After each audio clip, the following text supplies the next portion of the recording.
Hello everybody and welcome to the United Stand. Is football over? What is going on with this European Super League? How are you all feeling? Because at the end of the day, nobody will ask that. No one will ask you, the football fans, the people who provide the source, the blood source of football. Nobody will take into account what you actually think, because football has now become a game that is run by businessmen who are only interested in your eyes and your wallets, who are only interested in growing their bank accounts and their balances. They're not interested in the history of your football club and what your football club stands for. They are just interested in lining their own pockets. They are mercenaries that are destroying this football. They're destroying my football club, and they're probably destroying yours as well, whether you are Manchester United, Arsenal, Liverpool, Leicester, Rochdale, Rotherham, Stockport. They are destroying the game, and the game is over if they are allowed to do it. So where are we tonight? Well, I tell you what, look, people may say you're being melodramatic. I feel very, very, very passionate about this. I feel very passionate about it.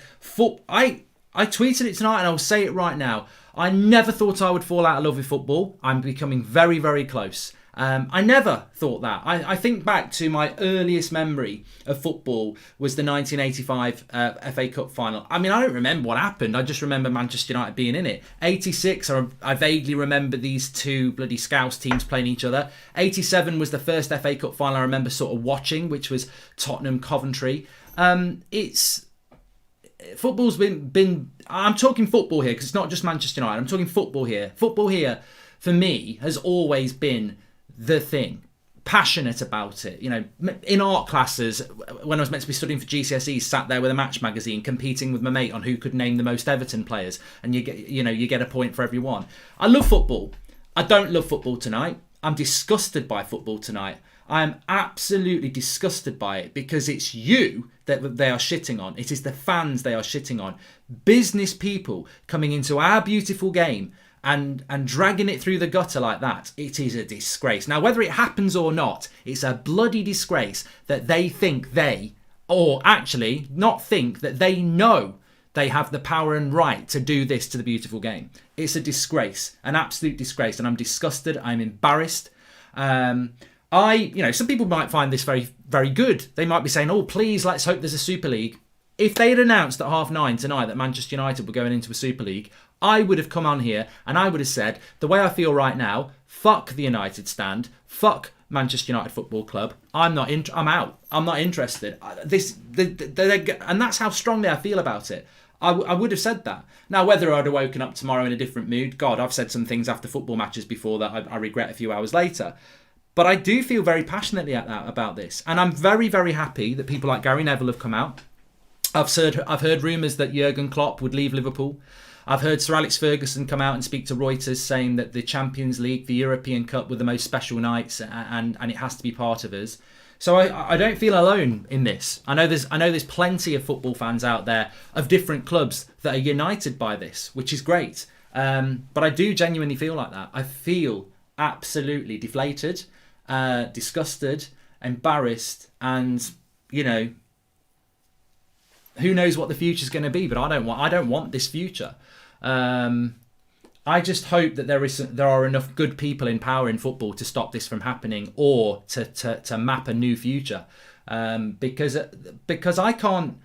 I would expect Ole Gunnar Solskjaer to walk out. I would expect certain players to walk out, because I can't operate as a football fan in a future that turns its back on why I support this football club. And I think Liverpool fans would be the same as this as well. I think there'd be a lot of fans that feel like this.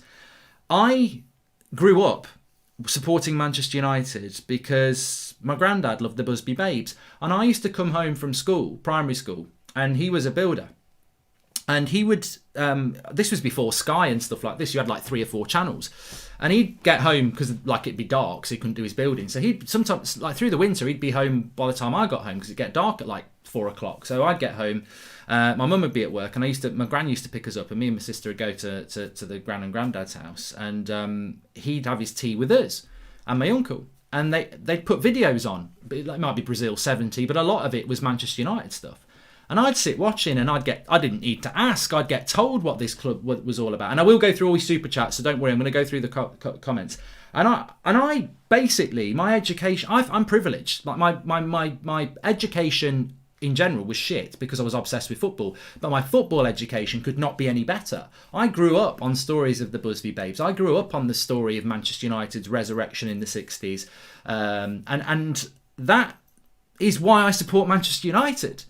And you're now asking me to turn my back on what Manchester United is to me so that the Glazers can take 450 million quid. Because that's what the story is. The story is that JP Morgan, an American bank, are putting up £5 billion for the formation of this European Super League, and that every team that enters will automatically get €450 million. That's what we're talking about here. We're talking about money. You want me to support Manchester United, mercenary United, in a league that's just going to make you lot rich. And nah, I'm sorry that maybe this, and I've spoken about this before. We are seeing a change in football. We are seeing people who value players over a club. We've seen it with Pogba. We see it with Messi. We've seen some people who do it with managers. And maybe we are seeing fans that are mercenary. That one year they do. I joke about it. I don't know whether they actually do it. But they one day they do support Chelsea, and then they support Man City. And maybe that new breed of fan is absolutely fine with a Super League. Yeah, bring it on. Yeah, we'll be able to buy Haaland now. Yeah, let's do it. Let's get Mbappe and Haaland. Let's go and do it. I'm not interested in that. I'm not interested in that. I don't want Haaland because we're going into a fucking Super League. I want Manchester United, the football club that I love, that I grew up loving for the reasons I grew up loving it. I don't want shallow mercenary United. I don't want this. I want us to go and play York City and lose. I want us to play MK Dons and lose. I want the magic of football, because when the magic happens for you, it makes it mean more. And I'm not going to talk about Premier Leagues. We've won enough of them. I'm going to talk about the European Cup, because this is a European Super League. I cannot, and I think Sir Alex Ferguson's the same, and I'm sure Gary Neville's the same, and I'm sure anybody who cares about Man United is the same. I cannot turn my back on the European Cup. Yes, UEFA may be run by twats, but the FA is as well. The Premier League is. These are organisations that, of course, they're going to have twats running it at times, but you hope that reform will change that. I am not willing, as a Manchester United fan, to see us walk away from the European Cup. It means too much. And that might sound ridiculous to some people. As I say, Liverpool have got more European Cups than us. But I would argue that the European Cup means a lot more to Manchester United fans than the 6 that Liverpool have got. And Liverpool fans would argue the same back, and hopefully they feel the same. But the European Cup means so much to Manchester United. And I don't want to make it about 58 and the Busby Babes, but that's why it means so much to us. And 68 and 99 and 2008, they all mean many different things. But the European Cup and Manchester United are, you can't, I'm disgusted. I'm absolutely disgusted that you've got clubs like Bayern Munich, PSG, who are not involved in this at the moment, but Manchester United has been rumoured to be involved in these conversations for a very long time. I don't think we should be involved in them at all because of what I've just said there. But to be one of the 4, well, we've got to be in there. I'm telling you what, we've got to be in there. We've got to be in there from the start. Who are you people? Like, what? Do you understand what Manchester United Football Club is? And I'm not talking about being from Manchester, because that's, you know what I think about that. That's irrelevant. If you're from Manchester, well done. You know, you're a Manchester United fan, great. But it doesn't matter to me whether you're Manchester, American, Australian, London. If you get it and you know what it is, that's Manchester United. To be involved in these conversations, they're the people I've always said they are, and they're the people you all know are as well. I saw something tonight that, you know, it's a shame that it's taken Gary Neville and Sir Alex Ferguson this long to wake up. I don't know. I think that's a bit unfair. I don't know how long it's taken them to wake up. But I think what we mean by wake up is that we need to get these people out. I don't know whether that's even possible now. I think it's very, very difficult. But I think what they've done today is the worst thing that I've ever seen them do as owners, to be linked to something like this. But more importantly, people will say, well, there's no announcement, and there is no announcement. There was meant to be an announcement tonight. But on the other hand, there's no statement to, you know, silence is golden. It's like the no comment in a police interview. I've just been watching Line of Duty. The no comment doesn't mean you're guilty, but it certainly doesn't mean you're not.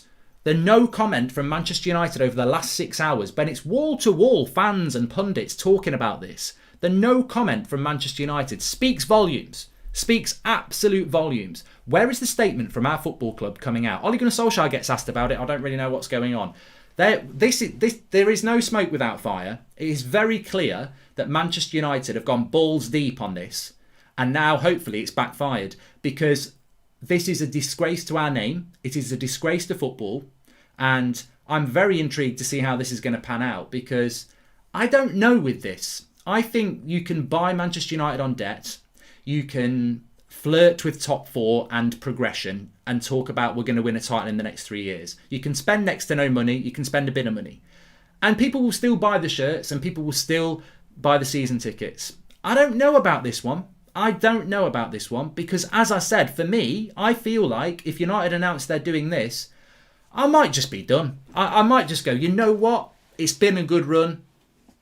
I didn't think it would come to the end like this, but maybe that's it. And that might sound melodramatic, but I guarantee you it's bloody well not. It isn't.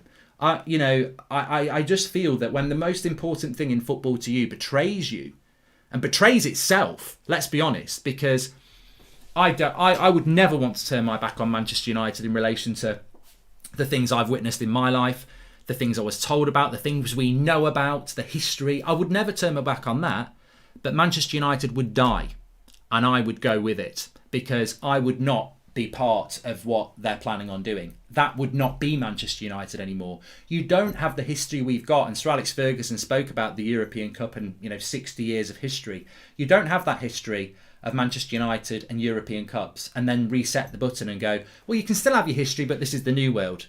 No, I think I'll choose not to go there. I think I'll stay here. So it's going to be very interesting how it plans out now. So the latest, some people are asking what the latest is. Then I want to get into your comments tonight, because I'm sure a lot of you have got a lot to say, and that's what I want this show to be about. So please smash a like on the video. So yeah, the situation is that I think it's 12 clubs, 6 English clubs. I didn't think Man City were involved, but apparently they are. 6 English clubs, European Super League, and the plan for it was, that I'd read, was 2 leagues of 10. So you'd have 2 leagues of 10, and all this is speculation. Borussia stand. We'll just rebadge ourselves to Leicester stand. No, I wouldn't do that. Don't worry. But so the various things I've read is that there won't be Grand Theft Auto tonight, so you can blame that on United. This is more important. I'll do it tomorrow night. Thank you, Jay Perryman. But the situation, as we understand it, is that there is going to be a European Super League that everybody wants to be. That Manchester United want to be involved in, and Liverpool and Arsenal, Chelsea and Man City and Spurs. And that obviously UEFA, the Premier League, everybody's against it. There's talks of sanctions and fines. That United would be paid 450 million euros to enter, which is obviously the big thing. And there's a 5 billion being put up by JP Morgan. Now, the proposal from the clubs that are going to do it is not to turn their back on the Premier League or their domestic. But obviously they would have to turn their back on the European Cup, because what the plan would be, that I've read, is that you would have 2 leagues of 10. 10 of the best basically 20 of the best teams in the world, picked by the best teams in the world. So it wouldn't be the best teams in the world, it'd be the biggest clubs in the world, because Arsenal are in it for a start, Spurs are in it, and actually Leicester have done better than both of those two over the last 5 years, but Leicester aren't in it. So it's not the best teams in the world, it's the biggest teams in the world. They'd be split into 10, and then the top 4 from each of those leagues would play each other in a knockout thing for the winner. So it's a shit tournament. It's a load of shit anyway. It's like an American thing. Surprise, surprise, because Arsenal are owned by Americans, Liverpool are owned by Americans, and we are. So you'd have 2 leagues of 10. Top 4 go through to play quarterfinals, semi-finals, finals. So, and these would all be played midweek.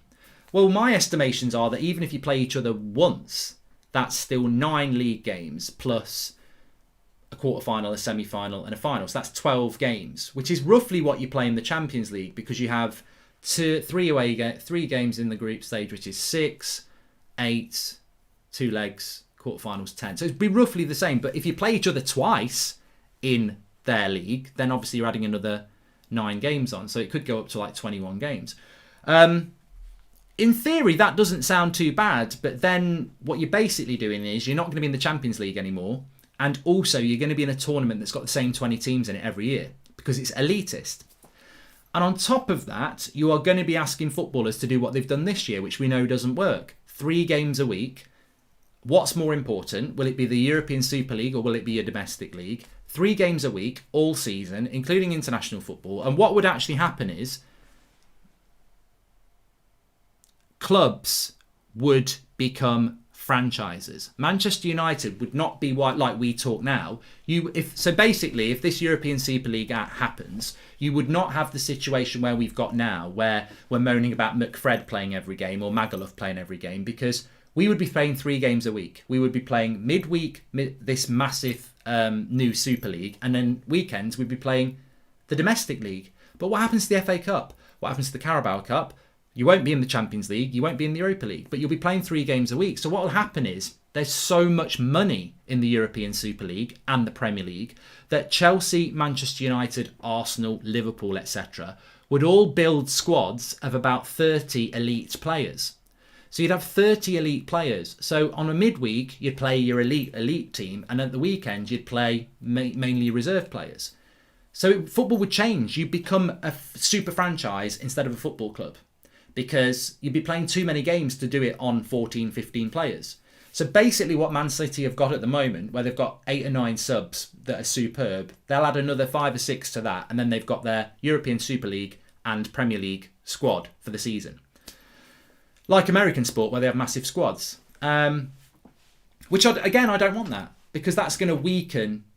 It's going to destroy football, basically. I've been thinking this through. That's why I've gone live a little bit later. I've been thinking this through, because if Manchester United have a squad of 30 brilliant players, and then Arsenal do, and Chelsea do, and Real Madrid do, that's like, over that European Super League, you're talking hundreds of players. So how are they going to do that? Well, they're super rich. So Manchester United will have the squad that they've got at the moment, but they'll get Jack Grealish, they'll get Ndidi, they'll get all the good players that play for all the other clubs, leaving them shit, basically. And football will die, because those clubs will lose all their players, but those clubs like Leicester will lose their good players, but won't be able to get access to the European Super League. So basically, it will be a long goodbye for football. There will be no fantasy of teams being able to do well anymore. I'm going to read all your super chats out. Don't worry about it. And also, let's not forget, this process that they're going through, if they do it, which they want to do, is totally and utterly biased. Because if this had happened 15 years ago, Man City wouldn't be in it. If it had happened 20 years ago, Chelsea wouldn't be in it. Their teams are benefiting because they're big now. What about in 10 years if Newcastle or Everton become billionaire clubs? Well, they won't be able to access it. Or do they access it? And who do you kick out? The whole system is flawed. The reality is, whilst our current system is not ideal, it is the one that everybody knows. It is the domestic league, and it is the European Cup, or the Europa League, or whatever, and the FA Cup. That is what works. That is what fair. That is what is fair. What they are proposing now is just the end of football, the game over of football. Manchester United playing a part in destroying football, which is words I never would have thought I would utter. Manchester United destroy football, and they will destroy football if they do this, and we will destroy it for no moral crusade, for no good reason. We will destroy it because we have rich owners who want to get very, very rich. And the same at Liverpool, and the same at Real Madrid, and the same at Barcelona. They basically want to swallow football up into 20 big super clubs, and then just have everybody else, like Oliver, asking for please more, sir. And it's not right. That's not what football is all about. So apparently somebody just said Bayern want to join. I don't know what that's got to do with it. But Mark, the FA, UEFA, Premier League have already stated they would ban the teams from the Premier League, FA Cup and League Cup. We wouldn't be in the league anymore. There will be no weekend games against West Brom, Everton, etc. if they joined this. Well, look, Mark, I think you make a good point. Ultimately, it's not confirmed, but obviously there's a lot of discussion going on about it, and there's a lot of leaks going on about it. For me, it can't happen, because even if what people are saying there is true, well, Bayern Munich want to get involved now, and Leeds want to get involved, and even if your Super League has a second league, even if you had 40 teams in it, so imagine like the Premier League and the Bundesliga and La Liga and UEFA and everybody say, if you leave, you're never coming back, and you're banned, right? And everybody thinks, and everybody goes, well, okay, we're going to leave. We're going to start our own thing up. We're going to have the European Super Leagues. We're going to have a League One, League Two, League Three, and we're going to have Man United and Arsenal and Chelsea and Man City and Liverpool and City and Spurs in the top league, with Real Madrid, Barcelona, everywhere else. Second league will be Leicester, Everton, Leeds, and you'll have Valencia and Sevilla in that one, and they can get promoted and this, that, and the other. What a crock of shit. Like, seriously, who's going to watch these games? Like, what Manchester United fans are going to go all around Europe every week? And Liverpool fans and Arsenal. And then what Leeds fans would do that? And what Valencia fans are going to come over to watch them play Leeds? You know, it's for a little bit it might be interesting, but effectively it would just become like the Harlem Globetrotters. It just won't work. And also, you're still going to say goodbye to the Premier League. You're still going to say goodbye to your Division 1 titles, your European Cups, your FA Cups. It's all going to go in the bin. And I think that's why people like myself and a lot of you and Gary Neville and Sir Alex Ferguson in relation to United are very angry, because this is just basically turning your back on everything that we are to go and do something new. And we don't need to do it. And the reason... So, look, there's never anything wrong. I don't like change. My wife will tell you that. I don't really like change. You know, I like the same meal from an Indian takeaway. I like going to the same holidays. I like going to the same pubs. But that's because... you know, I have a connection with those things, and I like them, and I'm nostalgic. I put my hands up, but I'm not nostalgic for, you know, I don't like change reasons. You know, the Champions League didn't exist 20 years ago. The Premier League didn't exist 35 years ago. But we don't need. The only reason we're doing this is because our owners can get rich. There's no benefit for us. We're basically being asked to rejig our whole lives and what we know in relation to football, so that a load of owners and footballers can get even more richer than they already are. I mean, footballers are already earning hundreds of thousands of pounds a week. Owners are already taking millions of dividends out every year.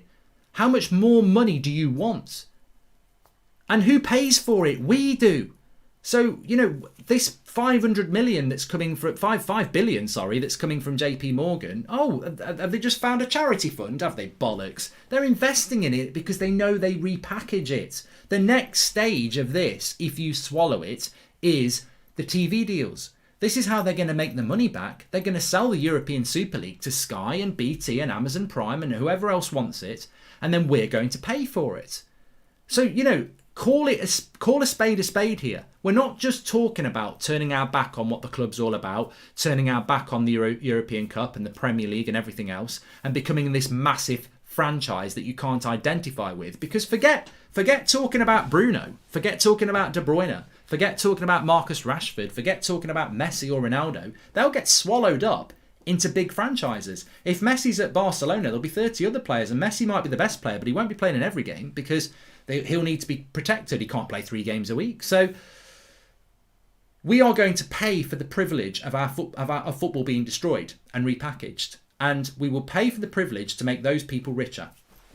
It's a scary, scary game when you actually think about it. But look, I want to get into the comments because there are a lot of them.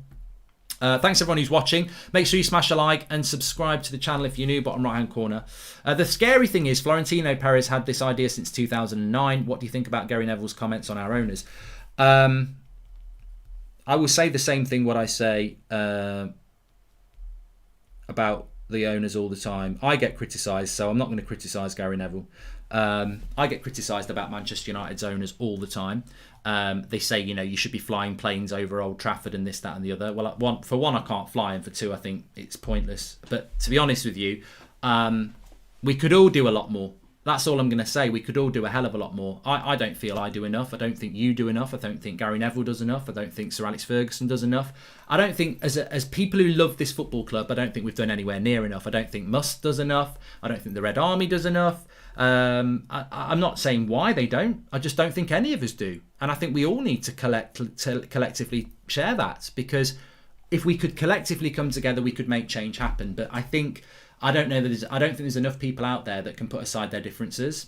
I mean, ultimately, it shouldn't be about where you're from or who you like or do you agree with that or you slagged this player off. I think ultimately it should come down to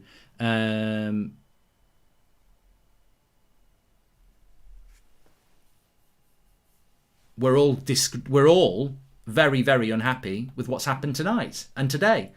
And that's, it, you know, at the end of the day, I don't want to talk about war because that's not what it's about. But, you know, when it came down to the World War II, all these countries, America, France, you know, the UK, all these countries around the world, Australia, everybody came together against a cause that they didn't agree with. And look, I'm not comparing what's going on with World War II, but what I'm saying is you don't necessarily have to agree with everybody.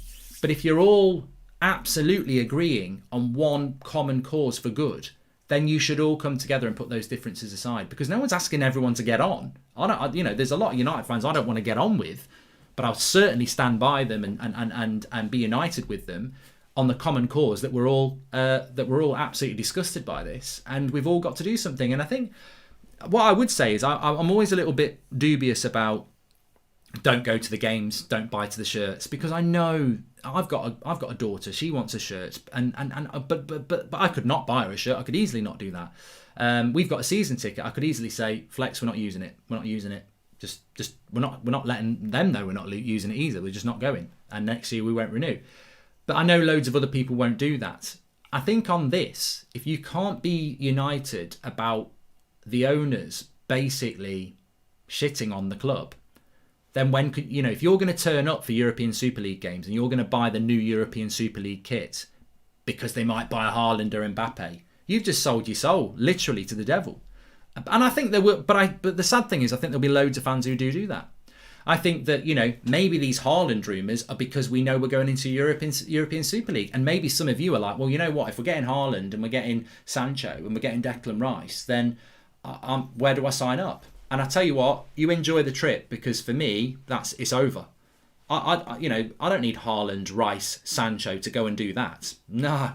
I tell you what, I've got my morals, you crack on with yours. And if you're happy, that's your life. I'm not interested in that. I'm not interested in buying all these players and becoming a franchise, but turning our back on our history and European Cups and the Premier League to be greedy bastards. Because for every Haaland and Mbappe we buy, the Glazers will be taking 3 times that a season. So I'm not interested in that.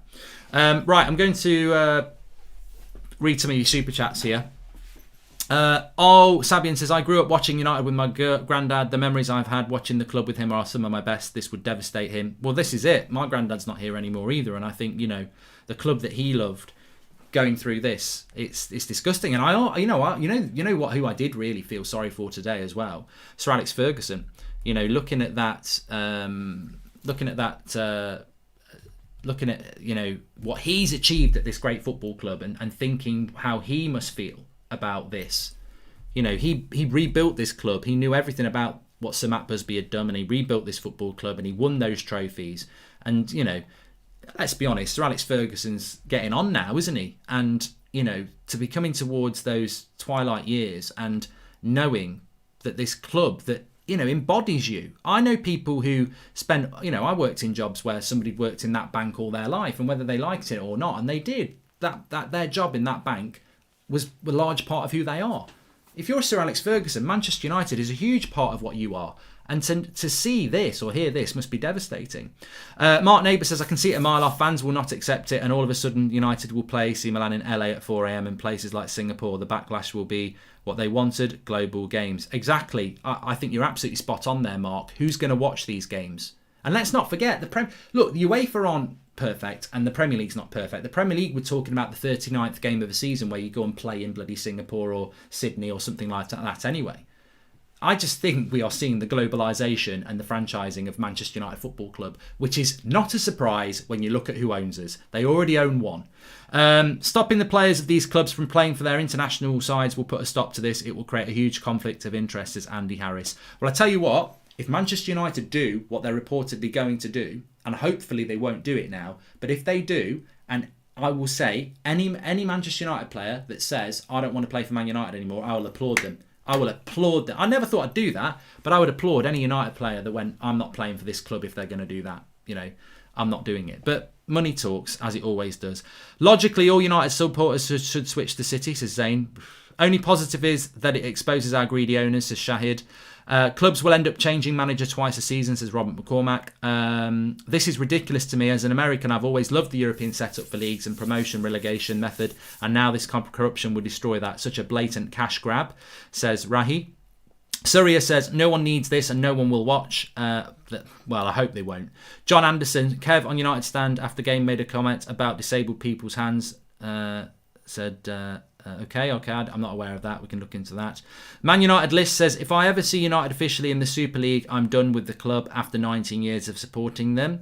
Sean Sheridan says, days would be gone of teams like Nottingham winning the European Cup. Dreams is what any sport is about. This is a joke beyond joke. I mean, look. As a Manchester United fan, most of the time, in fact, probably all of the time, my interest is always with Manchester United.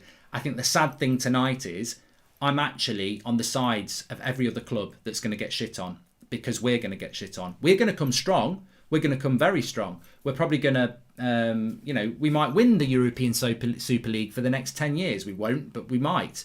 So what?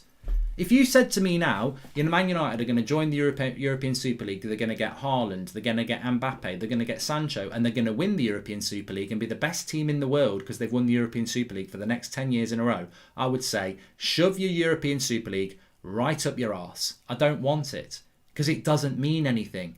It's been created by greedy people. The European Cup, I don't know how it was created. Maybe it was created by greedy people. Maybe the first division. Well, the first division wasn't. The first division was created in the 1800s. Hello?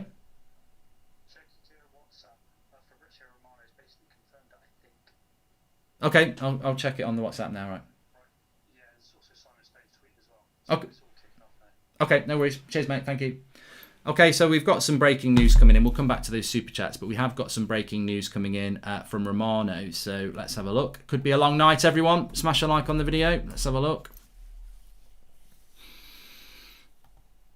So this is an official statement from Fabrizio Romano. 12 football clubs today jointly announced an agreement competition, the Super League. AC Milan, Arsenal, Atletico, Chelsea, Barcelona, Inter, Juventus, Liverpool, Man City, Manchester United, Real Madrid and Tottenham.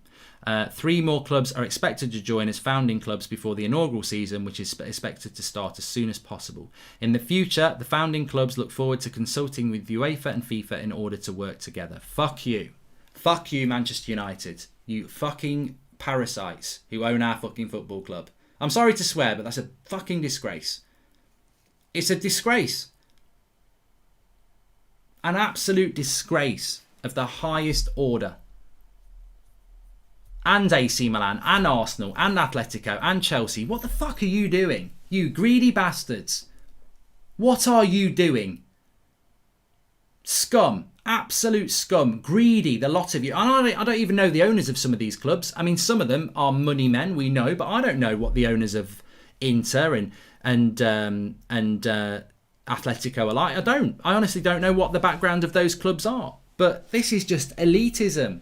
This is elitism. We've been trying to get rid of this from the world for decades. Elitism. Pull up it's rich people. It's pull the ladder up, Jack, and sod the rest. It's disgusting. I will have no part in this. It's disgusting. I'm disgusted by Manchester United Football Club for being a part of this. And you know what? Maybe we're part of it because other clubs are doing it and we're scared not to be part of it. But you know what? You're still part of the problem. You cannot be, you cannot... When you've created the war, you cannot be, well, we didn't really want to do it, but everyone else was doing it, so we thought we had to do it. Bullshit. Bad prospers while good people stand back and do nothing. I'm disgusted. I'm absolutely disgusted by it. Absolutely disgusted by it. Football in the mud. Simon Stone, Florentino president, Real Madrid and the first chairman of the Super League said, we will help football at every level and take it to its rightful place in the world. 12 of Europe's leading football clubs have today come together to announce they have agreed to establish a new midweek competition, the Super League, governed by its founding clubs. I want to throw up. I want to throw up. I really do. I don't know what to say, people. I really don't know what to say. I'm absolutely gutted. Oh, just unbelievable.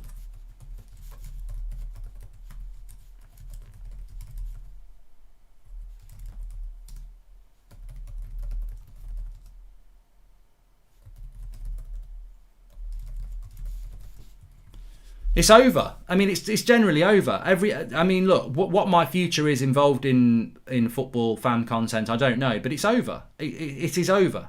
I'll stand by what I said. It's over. Where I am now, I've got no fucking interest. I can't follow this football club if it's going to do what it's going to do, because it's going to destroy football.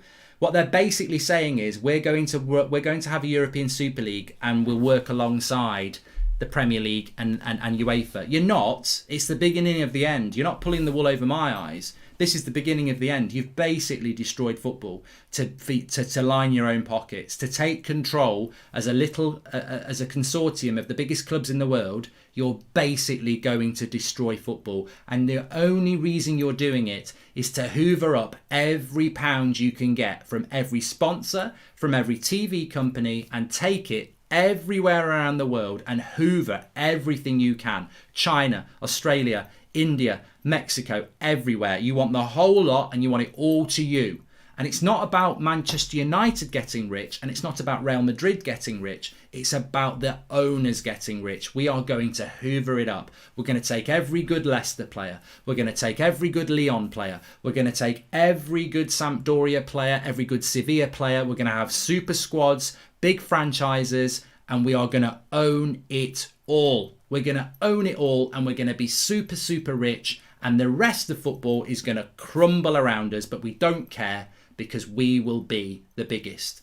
We're going to be the American football of the world with soccer. Forget it being in America. It's the world game. It's the World Series. It's the European Super League, which is the World Series. Bullshit. Absolutely bullshit. I'm disgusted.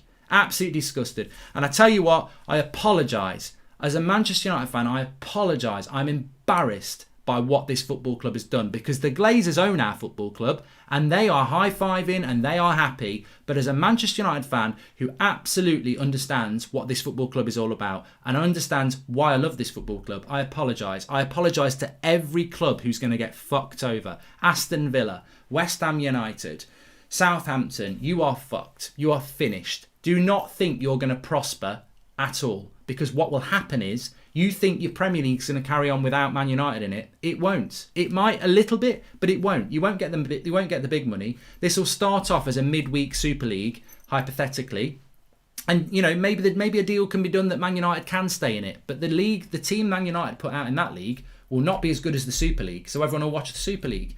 And then what will happen to Villa is your Jack Grealishers and your Tyrone Mings and your Matty Cash, they'll all be hoovered up into super squads that Arsenal have got and Manchester United got. And why the fuck are Arsenal in it? That's a big point for me as well. Why are clubs that are shit allowed into it? Because they are big. Leicester have won a title in the last 10 years. Leicester have finished above Arsenal and Spurs in the last 2 seasons, and yet Leicester are not in the Super League because they ain't big enough. You know what that's all about? I've had this all my bloody well life. I've had it all my life. You're not having that job because you don't go to the pub that we go to, and how much more of a wandering away for that is. You're not going to this school because your parents aren't rich, or even worse, you're not getting on that bus because you don't look right. This is elitism. It's disgusting. In the modern world, it's a disgrace, and my football club's going to be party to that. Fuck off. Disgraceful. Absolutely. And I'm sorry for the language, but this is real. This is real. It's disgusting. I cannot believe we are going to turn our back on the European Cup and English football as Manchester United Football Club. We are going to do that. I cannot. And I hope Liverpool fans are doing this. I hope Arsenal fans are doing this. They probably think they've won the bloody lottery because they've got no future and now they're in the European Super League. Maybe I'm being unfair to Arsenal fans. I don't know what Arsenal fans think. But it's disgusting. It's absolutely disgusting. And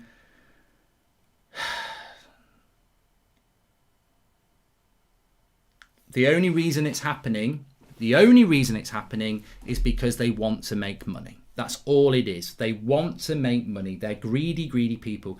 This wouldn't happen in Germany, because the clubs are owned by fans and the fans won't allow it to happen. Now, I'm interested to see how they're going to pull Bayern Munich in, because Bayern Munich will know they need to be involved in this. They'll be bullied to be involved in it. And PSG will have to get involved as well.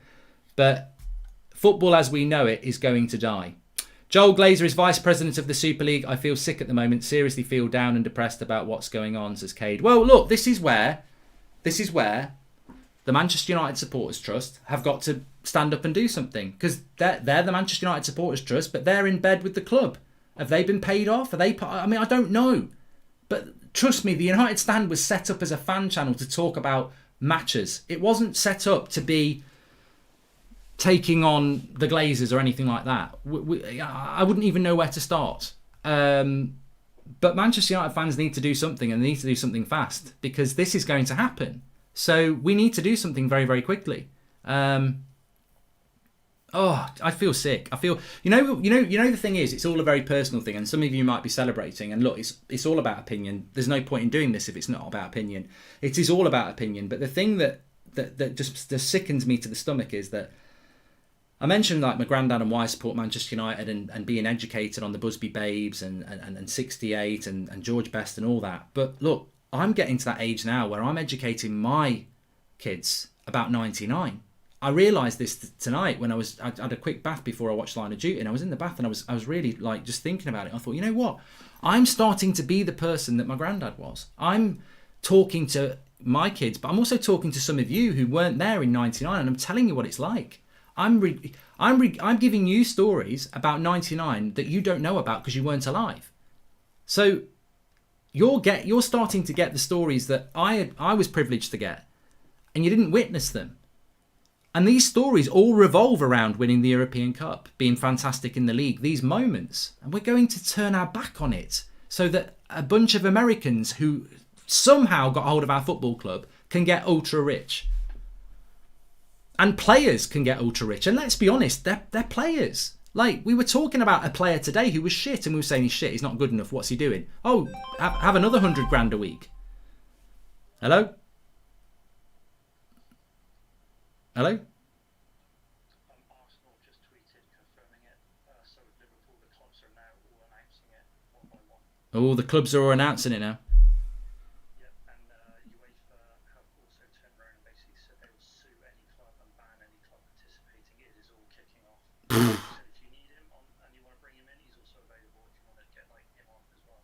Yeah, if he drops me the link on an email, we'll get him on. Yeah, definitely. Okay. Yep, I'll give him a ring. Okay, cheers. It's all kicking off, everybody. It's all kicking off. The clubs are coming out tweeting about it. I mean, this is just... You know what? The horrible thing is... the horrible thing is here, you've got UEFA who are panicking. You've got the clubs who feel like they've won the lottery. And you've got the fans who are absolutely apoplectic. United have said something as well. Joel Glazer, by bringing together the world's greatest clubs and players to play each other, the Super League will open a new chapter for European football, ensuring world-class competition and facilities and increased financial support for the wider football pyramid. Mate, you know what? You've pushed me tonight. Don't you ever start talking about football like you know a fucking thing about it. Football pyramid and supporting the wider football world. I guarantee you, we could get you on this show now. You couldn't name more than 30 English football clubs. I doubt you could name them all in the bloody Premier League. So don't talk about the football pyramid like you know who it is. Everyone on this show will have played Football Manager and will have played of non-league teams. They will know teams like Accrington Stanley. They will know teams like Solihull Moors. They will know these teams because we grew up loving the fucking game. Don't talk about football pyramids whilst you're lining your pockets, you greedy shit. It's a load of fucking bollocks. That's what it is. It's a farce. Do not swallow their crap, because this is what happy people do when they've made a big deal to make a lot of money. Bullshit. Football pyramids and supporting the lower things. You're about to screw them over. It's the biggest screw job ever. The European Super League. It's the European Screw League. I'm disgusted. I genuinely think I genuinely look. I don't care what anybody else does because you've got your own opinion to make. But I genuinely think I may well just walk away from football because I can't or really reassess what I'm going to do. Because for me, The minute Man United go into a European Super League, they don't become Manchester United anymore anyway. They become Glazer United. Because the Manchester United I know would never, ever, ever turn its back on what it's been for over 100 years. They wouldn't turn its back on that. They wouldn't do it. They wouldn't turn their back on the English First Division. All right, you might rebrand it to the Premier League, but they wouldn't turn their back on that. Because the football First Division was not set up by money men who wanted to make loads of money. It was set up by working men to play a game of football, to kick a ball around. That's the core principles of football. That's the core principles of my football club. And we are now going into something that's bye-bye everything that you were, bye-bye European Cups, bye-bye First Division titles. We're going in a European Super League now. Now what they're going to pretend to do is say, well, we still want to be part of that, but we want to do this as well. But you're not going to be allowed to be a part of that. And even if they do let you be a part of that, it's not going to be a priority. You're going to turn, basically, what I should have said at the very start of all of this, if, and it's a huge if Manchester United are still allowed to play in the Premier League, because they won't be playing in the Champions League, it's dead. The Champions League and the European Cup is dead. There's no room for it. You can't play a European Super League midweek and play the European Cup. So they've fucking killed the European Cup. The European Cup is over. Forget 68. Forget the Busby Babes. Well, we won't forget, but this is what they're trying to tell us to do. Forget 99. Forget 2008. This is why I'm so mad. They're basically telling us to forget all that because we're not going to be in the European Cup anymore. We still want to be in the Premier League. Even if we're allowed to still be in the Premier League, we're turning the Premier League into the Carabao Cup. That's what will happen because it's all going to be about the European Super League. God, somebody do something. Please, somebody do something quick because this is a disgrace. It's not. There's not even a word for this. This is the worst thing that's ever happened in my life as a football fan. I can't think of anything worse than this as a football fan. This is a monumental shit position to be in for Manchester United. You know, UEFA say every club and player participating in the Super League will be banned from UEFA and FIFA competitions. UEFA will sue every club participating, 50 to 60 billion pounds. Hello? Sorry, Romano's just tweeted with the official statement from UEFA, and Flex has also sent you a link. It's all going off. It's just all sliding. It's madness. Okay, well, I'll just keep on Twitter now because I can't keep taking calls because it just disrupts it and comes up. All right. Yep. Cheers, mate. I might not even get Flex on because I've got so much to get through, but I'll see. All right. Yeah, we'll do. Stop. All right. So, okay, we've had another tweet coming in from Fabrizio Romano now. I'm just trying to work my way through all this and all the super chats that we've got. So, Real Madrid president Florentino Perez will be the first chairman. We know that. We've had another coming in from Romano. I mean, what a shithole. What a horrible time to do it as well on a Sunday night. So, here we go from Romano. After the Super League statement, this is the UEFA position. Every club and player participating in the Super League could be banned from all UEFA and FIFA competitions, European or international level. 12 football clubs, as we know, this is also an official statement. Clubs today jointly announced an agreement to competition. What I want Manchester United to do is put a tweet out. I want them to put a tweet out about this. I dare you to do it. They don't dare do it. Manchester United haven't done it. Let's have a look at Arsenal. Yeah.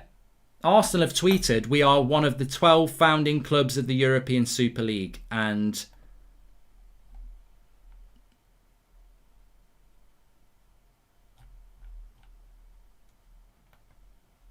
I'll tell you what, you can retweet my reply.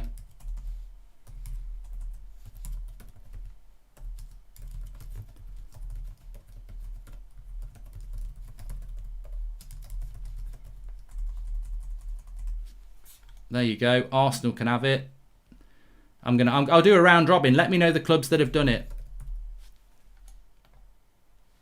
You can retweet it off at Mark Goldbridge. Yep, Liverpool have done it as well.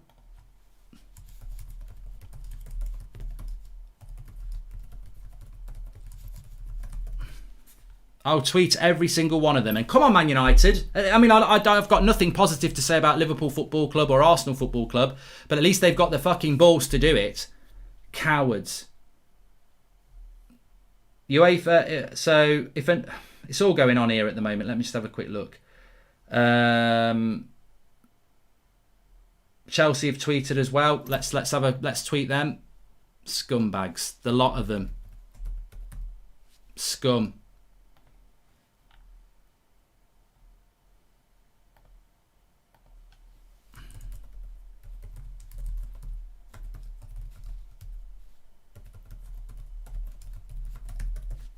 I feel like I don't. Well, the thing is, I'm very aware that this is very real, but I just feel stunned. I mean, I woke up this morning thinking about. I woke up this morning thinking about beating Burnley, and we did beat Burnley. And yesterday, yeah, I mean, you know what? This is the saddest thing I'm going to say, probably. Well, actually, it's probably not the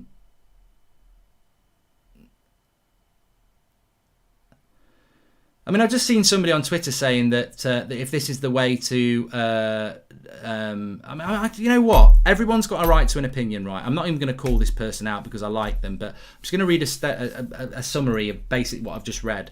And it says, if this is the catalyst to reform the corruption in UEFA and FIFA, then so be it. I don't think it is the way to do it, though, but if so, so be it. Mate, I couldn't give a shit about the corruption of UEFA and FIFA.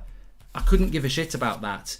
Because this is not about reforming the corruption of UEFA and FIFA. This is about lining the pockets of the biggest clubs in the world. And the sad thing is that last night I celebrated Chelsea beating Man City because Man City won't win a treble. Well, they'll never win a treble now anyway, because the treble won't mean anything. Because the treble's dead. The treble is absolutely dead. It can't be done. Oh, so apologies for this. I can't keep doing this. Hello? Okay, I'll go now. So Manchester United website has announced it. Let's have a quick read of this. Let's have a quick list. But the treble's dead. The European Cup is going to be dead. Manchester United have played a massive part in that now. I can't see it on the website. It's probably hidden. I would love to see what Manchester United have said about it. Oh, here we go. We've got it. It was there. I saw it. Scummy bastards. How have they done that? Here we go. Club announces new Super League competition. So this is officially from the Manchester United website. 12 of Europe's leading football clubs have today come together to announce they've agreed to establish a new midweek competition, the Super League, governed by its founding clubs. I mean, look, that is a very important bit. Governed by its founding clubs. This is the biggest clubs in the world breaking away from established football associations to basically control the game. How can you ever, and I was thinking about this as well earlier, how can this ever be better than UEFA and FIFA? Now, there has been corruption within those organisations, but how can you have a moral organisation that is run by its founding members? Like, you have to have independent control. If the European Super League has the Real Madrid owner as the chairman and Manchester United owner as a chairman and Arsenal owner as a chairman, are Manchester United ever going to get kicked out of that league? No. You know, it's a job for the boys. It's elitism. Don't see it as anything else. This is elitism. This is the biggest clubs in the world taking control of football with no independent consultation, no it's everything that we don't have in the world now. It's everything that we've changed. Dictatorships. It's what's been stopped. This is why you have independent assessors and bodies, because it's there to stop corruption. That's why you have it. Now, that doesn't mean that they don't become corrupt themselves. But the reason you have independent bodies is to take away the ownership and the opportunity for corruption from them. And they're going to run their own bloody fucking league. AC Milan, Arsenal, we know all the clubs who are involved. Going forward, the founding clubs look forward to holding discussions with UEFA and FIFA to work together in partnership to deliver the best outcomes for the new league and for football as a whole. The formation of the Super League comes at a time when the global pandemic has accelerated the instability in the existing European football economy model. Further, for a number of years, the founding clubs have had objectives improving the quality and intensity of the existing European competitions throughout each season, and of course, creating a format for top clubs and players to compete on a regular basis. The pandemic has shown that a strategic vision and sustainable commercial approach are required to enhance value and support for the benefit of the entire European football pyramid. In recent months, extensive dialogue has taken place with football stakeholders regarding the future format of European competitions. The founding clubs believe the solutions proposed following these talks do not solve fundamental issues, including the need to provide higher quality matches and additional financial resources for the overall football pyramid.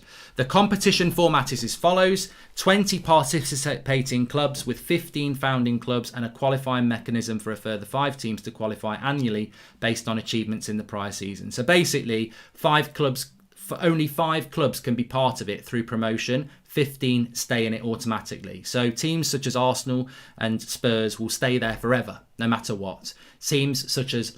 So how do you drop out?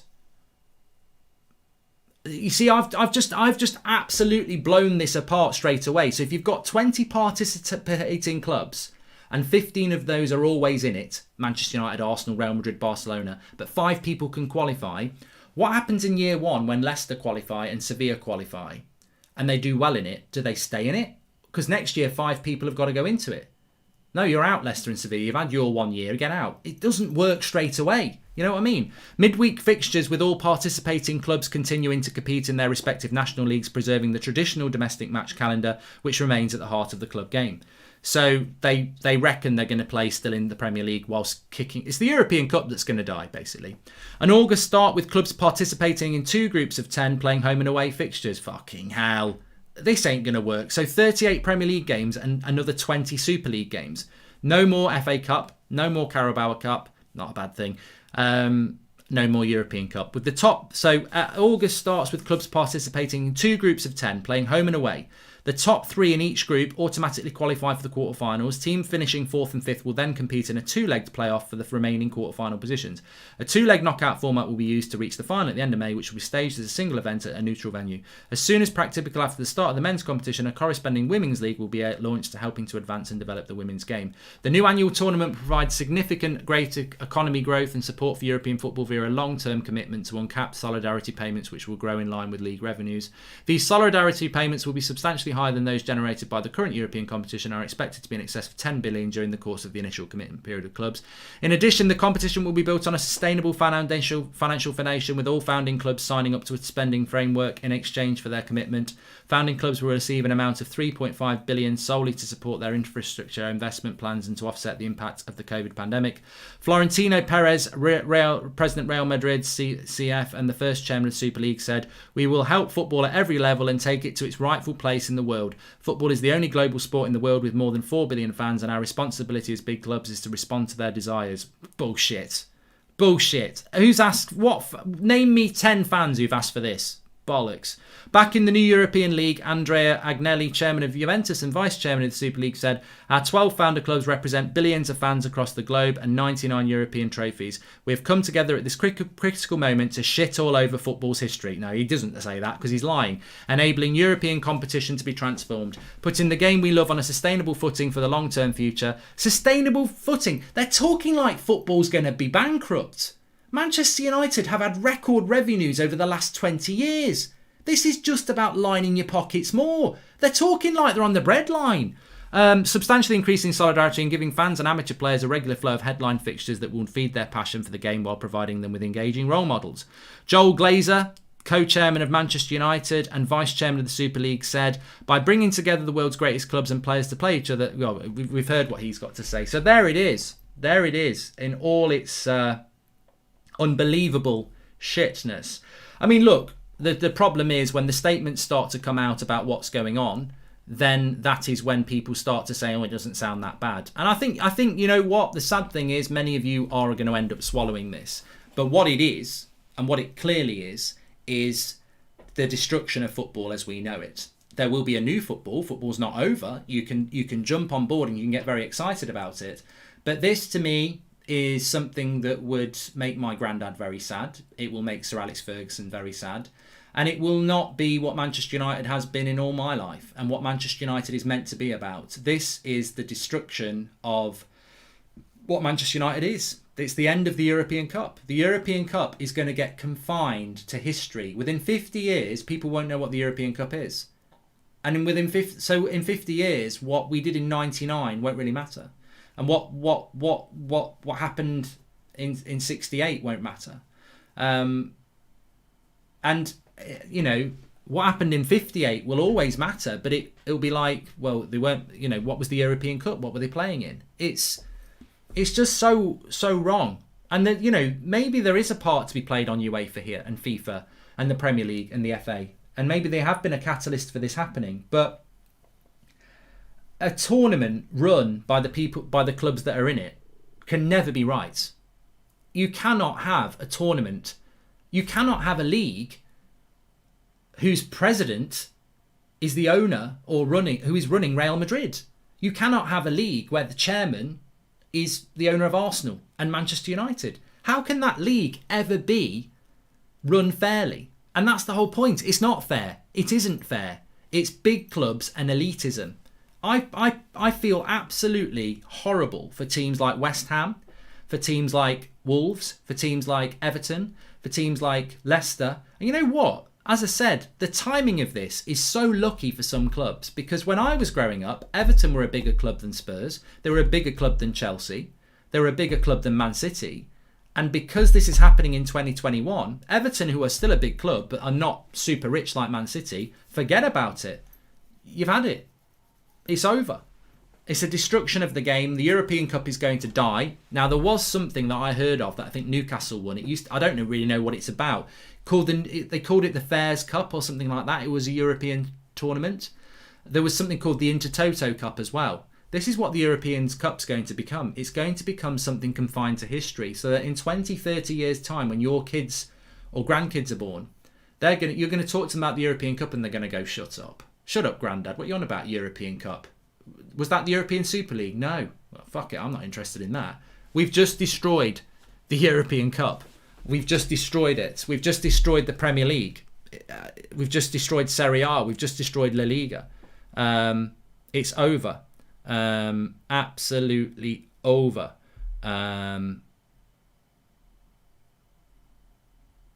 And we should have seen it the day the Glazers were bought the club, and we should have stopped it.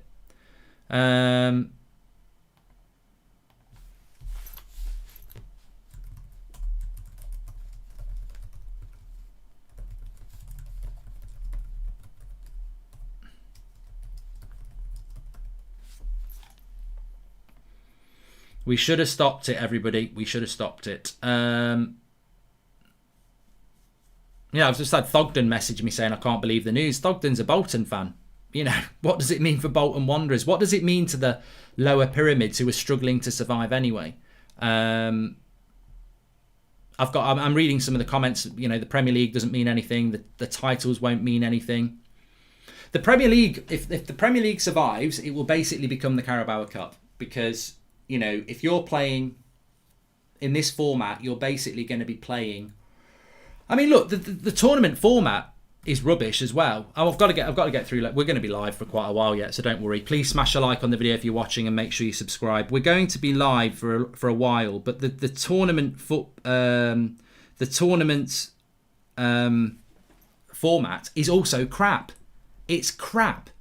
I don't care who you support, Arsenal, Liverpool, Chelsea, Spurs, Real Madrid, Barcelona, or if you're going to be watching it as a West Ham fan because you're not going to be in it because you've been shut out. The tournament structure is crap. Mark, what do you think will happen to Scottish football? Yeah, no Rangers, no Celtic. You'll never get in. And they're big. You know, Celtic's a bigger club than fucking Man City. Celtic's a bigger club than Arsenal. Like, you're not in it. So it's like, you can be a big club and still not get in. Arsenal are only in it because they're a big club, not because they're the best club. They're not. Arsenal aren't a top 6 club. So why is the top? Why is it not Leicester and West Ham been invited then? Because they're not Arsenal and Spurs. They haven't got they've got the big gobs at the big tables in European football. But no Celtic, no Rangers. But the tournament format is crap. It's crap. It's American. It's a crap American format. It's not a European football format. So we're going to have two leagues of 10, and basically, like, this is very American, and I don't watch a lot of American sports. It's very American. You've got your Eastern and your Western Conference, right? Then you've got your playoffs into your quarterfinals to your final. It's an American format. They've taken an American format and they've brought it into football. So we're going to have 2 leagues of 10, where the top 3 go through. and then the two below that play a playoff to get into the quarterfinals, and then you're going to have 2 legs in the quarterfinals, the semi-final, and the final. Why am I engaged in this then? So I can win the league I'm in, but only get into a quarterfinal. What the fuck's this? I'm not interested in this. I want to win a league. I used to take the piss out of the Belgian league because the Belgian league's like that. You can win the league and then you go into a bloody playoff. Why am I interested in that? Because it's money. It's money. I want to win the league and win a title. I don't want to win a league and go into the bloody quarterfinals. So I could finish 5th in my league and then just suddenly get good in the knockout stage and win the whole tournament. Piss off. Imagine that. Imagine season 1 of the European Super League, right? Man United are in a league and they finish top. We do really well. We're not favourites, but we're top. Go into the quarterfinals, we get knocked out by Arsenal. What do we get then? We finish top of the league. Oh, nothing. But Arsenal finish 5th. You get nothing, you're out. That's the format. It's a crap format. What about Ajax? Yeah. The format of the tournament is shit as well. It's just maximising money. That's what it is. We'll play home and away, but really the league format doesn't mean anything.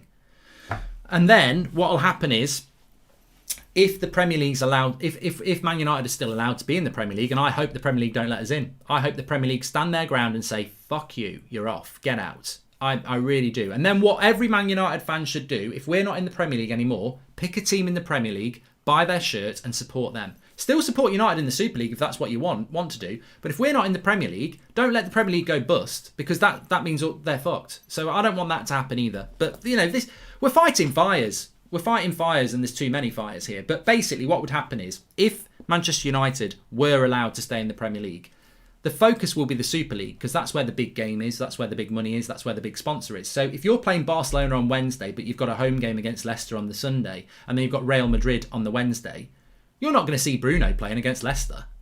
No. You're going to see Juan Mata running out at 40 years of age.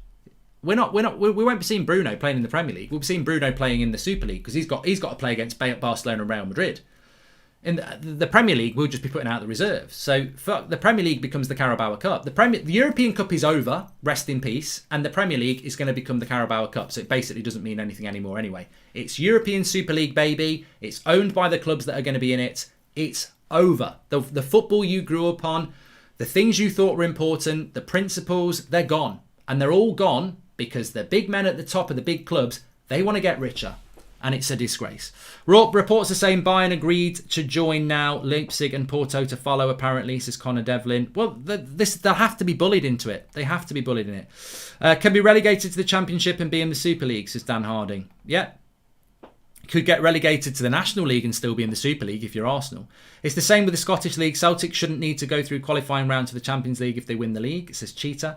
I'm going to get through some super chats. £450 million for 143 years of history. That's $3 million a year, not even enough to pay Phil Jones' wages. Glory, glory, Man United.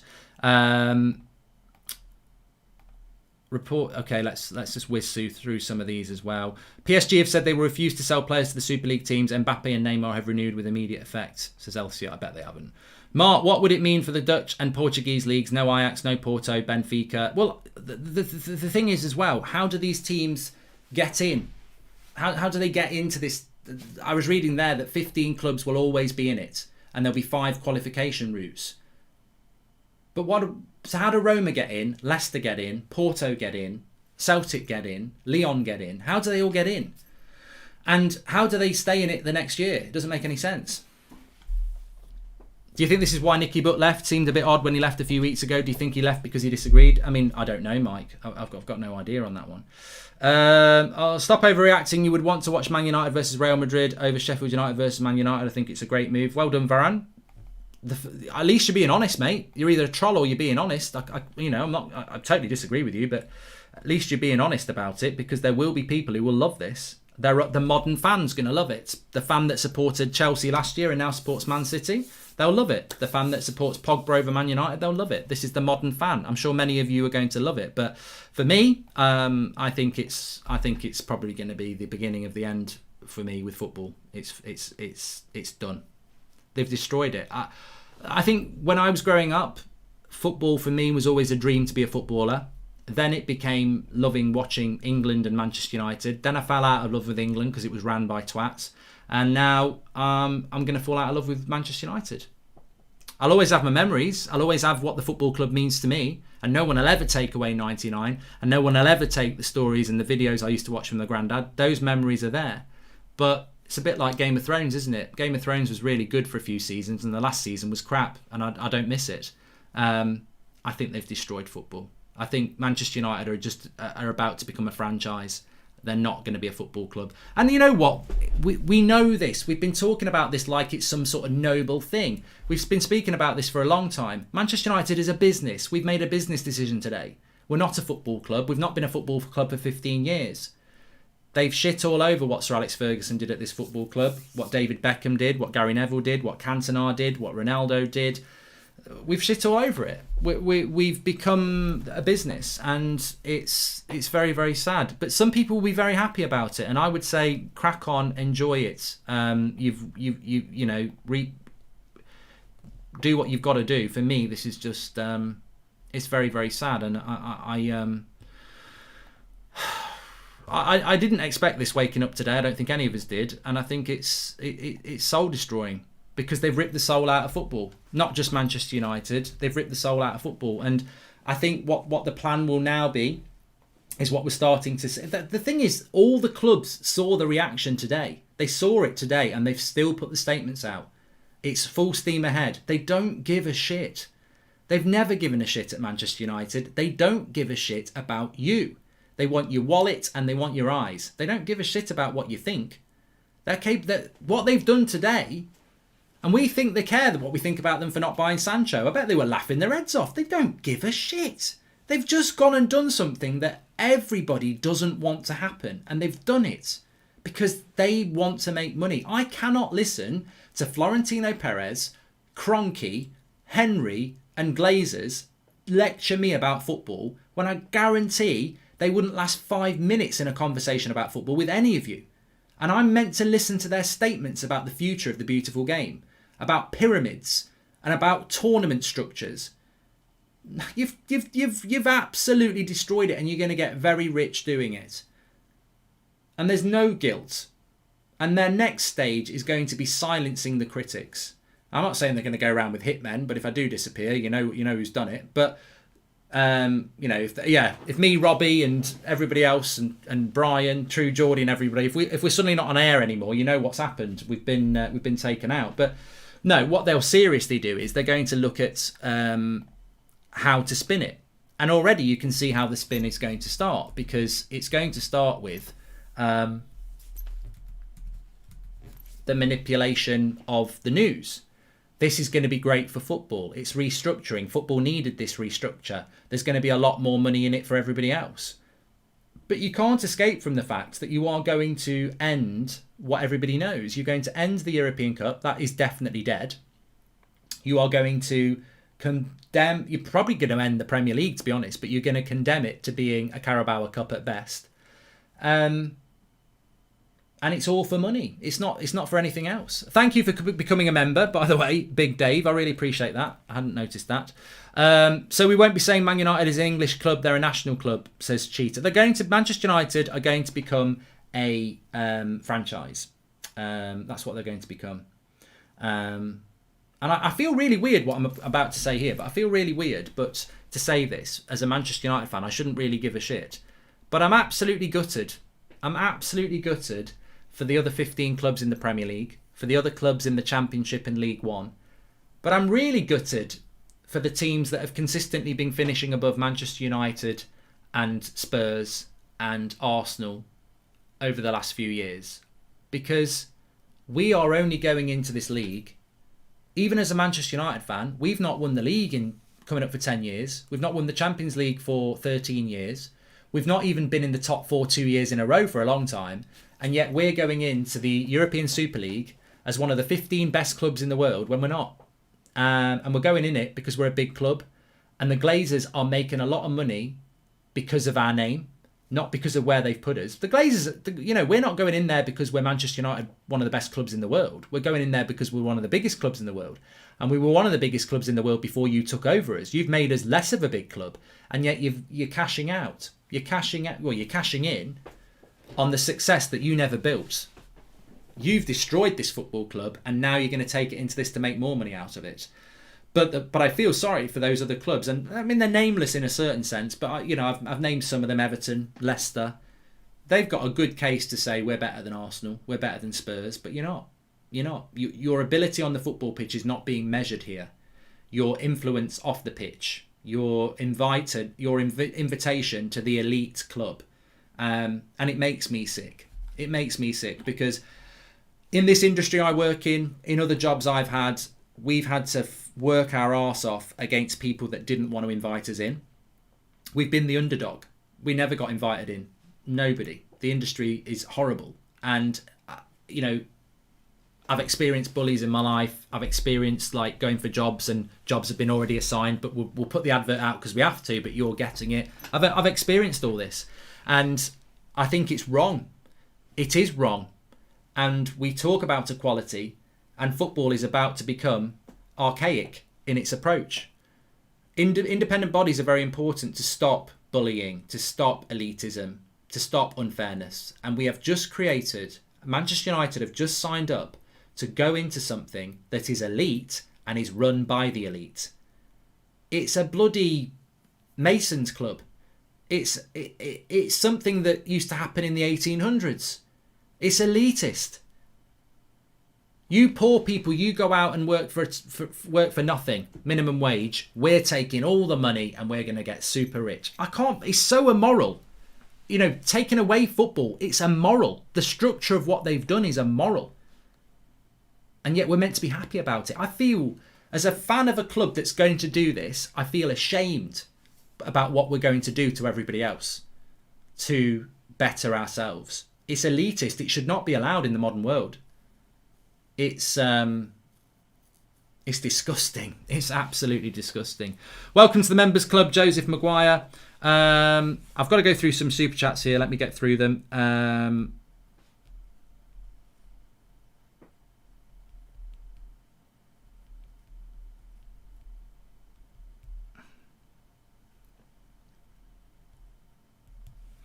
Lots to go through.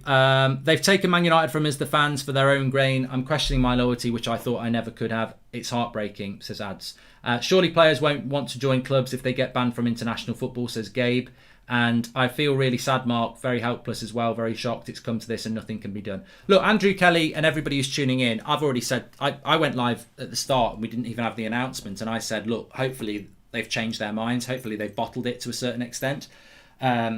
And I said at the time that if this got announced tonight, I know what my reaction would be, and it would be that I'm done with Manchester United. I've had it with Manchester United, and I don't mean I'm not turning my back on the legends of Manchester United, but I don't think Manchester United exists anymore. I think it exists in the fans. I think it exists in some of the players, but it's been eroded for a long time. And I think today Manchester United that I know is dying. It's flatlining. It's becoming something that Manchester United never has been. I think in the next few years it becomes a franchise. It's not a football club. It's a business. A franchise is a business. Manchester United is a football club, and I think it's sold its soul today. I think it's turned its back on everything that it's good. And I never thought I could fall out of love with Manchester United, and I never will.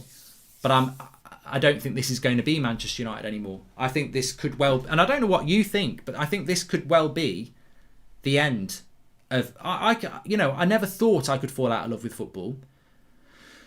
But why not? Nothing lasts forever. Why can't I? Maybe I'm going to go and take up knitting or something that's real. I don't think. I think this could be it for me personally, and I know a lot of you it won't be. And look, when I get used to it. Maybe it won't be the end, but the way I feel at the moment, I could just walk away from football and not be interested anymore. I just don't see how. And you will know me. Obviously, you will know me and you'll know what I'm like. And you will know you and you'll know what you're like. And I celebrated a Chelsea goal last night because my treble, my Manchester United treble, which meant so much to me, was intact for another year. Little did I know 24 hours it was going to get ripped away from me forever and mean nothing. I'd rather Man City won the quadruple and this never happened today and me never know about it because football would be saved. And that sounds really stupid because it would have gutted me if Man City had won a quadruple. But if somebody said to me, Man City win the treble, quadruple, and football stays as it is for the next 100 years, or they don't win the treble and this happens today. I would have said, I'll take the 100 years, thanks. That's how strongly I feel about what's happened today, because it matters to me. It matters. The Premier League titles matter. The European Cup matters. Everything that's gone on in between matters. And when you basically retire the FA Cup and say it's not good enough, it's not fit for purpose anymore, you basically bury everything that we've done in the European Cup. And when you say the European Super League is what it's all about now, the Premier League can continue, but we're not really bothered about it. We'd like to carry on doing it, but we'll probably use our reserve players because we'll be playing in the European Super League. I'm like, all those Premier League titles, 20 times. The joy of the treble was that we had it. Everyone else could try and do it, but they never could. There's no joy in the treble when it's not possible to do anymore. It just becomes a relic. And as I said, this European Super League format that you're talking about, the 20 teams, and then you finish top to go in a quarterfinals, it's a shit tournament. It's an American tournament. It's not even a good tournament. I'm so disappointed. I'm not even disappointed. I'm disgusted. I'm absolutely disgusted. Here's a statement. Here we go. Right, Joel Glazer. Right, I've just been sent this. And it's a statement. Joel Glazer, 2 years ago, November 2019. It took me 2 years to understand the offside rule in soccer, and I struggle with it. This is the guy who is going to be a chairman of the new European Super League. This is a guy who's put a statement out telling us how good it is for the pyramid of football. He won't even... He definitely doesn't know who Stoke City are. He ain't got a bloody clue. Rest in peace, football. So, yeah, I mean, look, I'd like to get into that. Like, what do people actually think? What do you actually think this means for you? I suppose if you're young or... Well, I don't know. It's not about age, is it? That's unfair. Do you think you could turn your back on football? Because that's what Manchester United are... This is basically... What they're planning on doing here is put the news out. It will never be as bad as when the news first hits. It's called... In the industry, it's called taking the hit. You put the news out, there'll be loads of outrage, but tomorrow the outrage will be a little less. And next week, the outrage will be a little bit more less. And in a month, the outrage will be a lot less than it was on day one. And eventually, we just stick to our guns. They'll get used to it, and we'll start it up. And then they'll start to like it because they've got no other choice. And then in 5 years' time, 2 years' time, it'll be gone. So I think that, you know, the next stage is going to be that we don't that we all end up just getting used to it. Nolan Kelly, thanks for the super chat. The thing I'm annoyed about is that there won't be any European nights at Celtic Park, says Cheetah. I walked away from cricket when IPL went live and people started celebrating IPL more than the World Cup. It's happening all over again, says Sriam.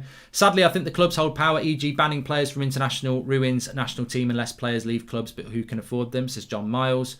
I think, to be honest with you, I'm not going to take any notice of the Premier League fines, the UEFA saying that they'll ban them, FIFA saying that they'll ban them, because these, you know, Man United, Real Madrid, Chelsea, Arsenal, they haven't got together over the last however many weeks and months and gone, let's just try it and see what happens. They'll have had lawyers involved, they'll have had everything involved, and they'll be like, the money involved in this, if they don't jump, if the UEFA and FIFA don't get involved, they're fucked anyway. So let them try and do whatever they want. They'll have this tied up. This is £5 billion from JP Morgan to set it up. This is a screw job. They don't care about the fans. They don't care about the Premier League. They don't care about the European Cup. They care about themselves. This is a new world, but it's an old world. It's not a new world. The new world we're trying to build is about equality.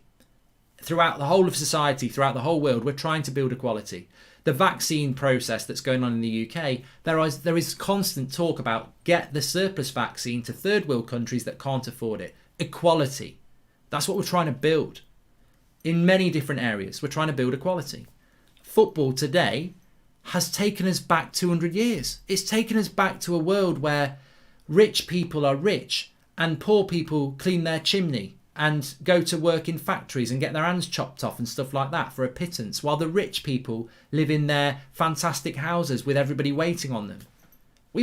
Football's just turned itself into, I cannot believe in the world we live in what football has just done and what Manchester United's been a party to. A league that's going to be run by the founders. An elite club run by the clubs that are in it. Seeing news breaking, Leicester were approached for it and their owners rejected it. Fresh cut grass, the players will be banned from international tournaments and the World Cup is dead now. The whole structure of football will not die.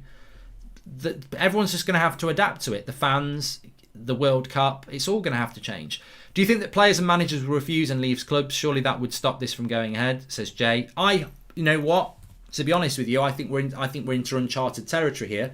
I think basically it's going to take all of us a long time to get our head around it. Some of us will walk away from football. Some of us will never feel the same about football again. And some of us will love it. Let's be honest, that will happen. I don't know what camp I'm in at the moment. I just feel like I'm not interested. This is not what I signed up for. But we're all going to have to adapt. But in adapting, the biggest people who are going to have to adapt, when I think about football when I first started going to games in the late 80s, is, you had hooliganism. Football's tribal. Manchester United fans and Liverpool fans don't like each other. Millwall fans, they don't like a lot of people, but it's tribal. It matters. Your football club is your identity. They've ripped that away as well. The Red Army that goes round to United games, is it the same when you go into Porto, when you go into Italy, when you go into Paris? Are you going to be able to afford to do that like you can go around England and make a day of it when you've got to make 2 or 3 days of it and you've got a job? This is the thing. All right, the home games, you can be there singing away and all that lot. But the whole, and this is the same for every club, football has had its heart ripped out today. And whether it will survive, and also, do the clubs really want those sort of fans anymore? They want the global fans. They want the easily led fans. They want the fans that, put a tweet out. So they want, we want different fans at the ground every week. We don't want the same fans who might be shouting at how crap the manager is or how crap that signing is. We just want a crowd. But we don't care where that crowd come from, and that's what you're going to get with the European Super League. But what I was saying is that there's lots of decisions that every individual's got to make now because the battle lines have been drawn. Now, whatever goes on in the courts, that's nothing to do with us. I mean, the most important people in this, the fans, are actually on this. They don't care about you. They do care about you because they think you're sheep. They think no matter what, they'll come with us. And then they will pay the subscriptions for the Super League, which are going to come, and that's how they're going to make their money. But the interesting thing for me is that what if a Jurgen Klopp says, I've made my money out of football, this ain't for me, I'm off, I'm retiring, I'm not interested. I would personally, if there was a guard of honour, I'd go and clap him out. And I'm not a Liverpool fan, but I would, because this now transcends. This transcends like your club loyalties, because your club loyalty, what does that mean now? Because your club's got no loyalty to you. So what does your club loyalty mean? Your loyalty to your club is for your history, which has just been sold down the river. So if there is a manager that walks out or a player that walks out, imagine Mo Salah says that I don't want anything to do with this. I'd applaud him for it, even though he's a Liverpool player. I don't see how it's going to happen. I think Diego Simeone came out today already and said, look, if it's good for the club, I'm the manager of the club, I'll do it. Basically something like that. I can't imagine that, look, I'm going to use Mo Salah again, but let's use a United player. I can't imagine Harry Maguire is going to hear this news tonight and go, well, I don't agree with this. I'm not doing this. Fuck off, I'm not doing it. His agent will say, Harry, you're probably going to earn another 100 grand a week. In 5 years' time, your career might be over. You're going to play elite football every week against the world's best players, earning huge amounts of money. Why wouldn't you want to do that? Well, I just don't think it's right. Well, I tell you what, you don't think it's right, I'll go and earn you a load of money. I don't think players are going to not do it. I don't think they're our hope. I would hope that some managers won't do it, but there will be plenty of managers who do. I would hope that all fans don't do it, but there'll be plenty of fans that do it as well. It's a franchise. It's American. It's an American thing. This. I'm not saying not all clubs are run by America. Real Madrid aren't, and Barcelona aren't, as far as I'm aware. But the format is a disgrace. 20 clubs, 10 teams. Yeah, it's not good enough.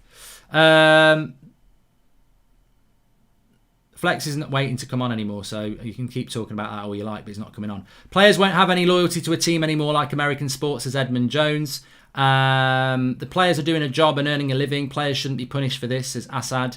Juventus have already pulled out of UEFA, says Feeling Lucky. And the club have really just unacknowledged all those who lost their lives trying to win a European Cup, says Mario French. I think the thing is that's going to be really interesting for me is what's going to happen over the coming weeks and months with regards to people like Sir Alex Ferguson, people like Gary Neville. I mean, are they going to make a stand or are they just going to get on board? And I suppose I put myself into that category, and I suppose you've got to put yourself into that category as well. We're going to be bombarded about how this is a good thing, and it's how manipulated we're going to get by that. We've been manipulated for 15 years. It hasn't stopped us buying Man United shirts. It hasn't stopped us watching Manchester United. The Glazers very openly, and I'll give them the credit here, they very openly are not Manchester United fans and they're not football fans. They very openly bought Manchester United on debt to make money for themselves. And they've very openly done that over 15 years. They very openly take more money out of the club than anybody else does. They are very openly non-supporting Manchester United fans who became United fans because it made them a lot of money. They didn't even know much about football. So, and yet I've still supported Man United for 15 years. So my fear is that actually football will be destroyed, but basically we'll still end up watching Manchester United. I hope that's not going to happen. I hope I have the courage and conviction to stand by what's important to me and fall out of love with football. But, you know, my heart will decide that. AC Milan hasn't been in the top 4 of the Serie A in the last 8 seasons, and they say they're an elite team. It's elitism what's happening here. You know, you're absolutely spot on. There are clubs being put into this elite tournament and basically having their futures secured forever off reputation, not off ability. It's a disgrace. How we know for sure that the Glazers will never fuck off? No, they'll never go. They're never going to go. Goodbye football, one of the saddest days in my life, says Ethan. Mark, you have the power and influence. Start a petition and we'll sign it. We can start here. For what, Tim? For what? For what? What is a petition going to do? It's already signed. They're going to do it. The only way now, I don't even know. Football clubs are going to become superpowers now. They're franchises. They're not football clubs. They're going to become superpowers. The chance that we had as a fan base to stop this was 15 years ago, or maybe 5 years ago, or maybe 10 years ago. But Man United fans and groups fight amongst each other and hate on each other instead of trying to do something. It's too late now. Mate, this just shows they don't care about fans in the UK because international fans mostly don't know these few clubs, says Balaji. I won't be watching. Need to fight back. Fans need to join together, says Peter Daunton. So what happens to the Premier League, says Sus. The Premier League is apparently they still want to play in the Premier League, but Man United shouldn't be in it, says J Bands. Apparently they still want to play. Apparently they still want the Premier League to go on, but I don't know. I don't see how it can.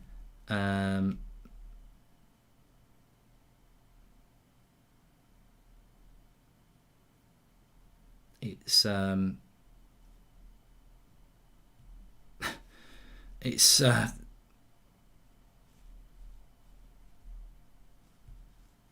might be quite interesting. I might be able to get somebody on.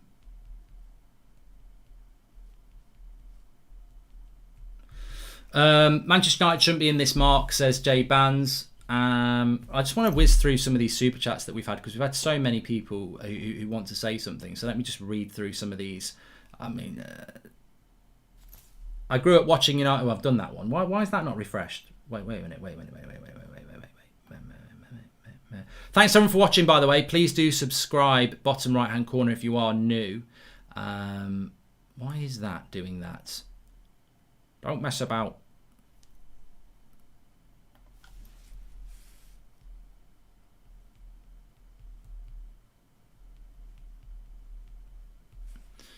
Why won't that work? Why won't that work?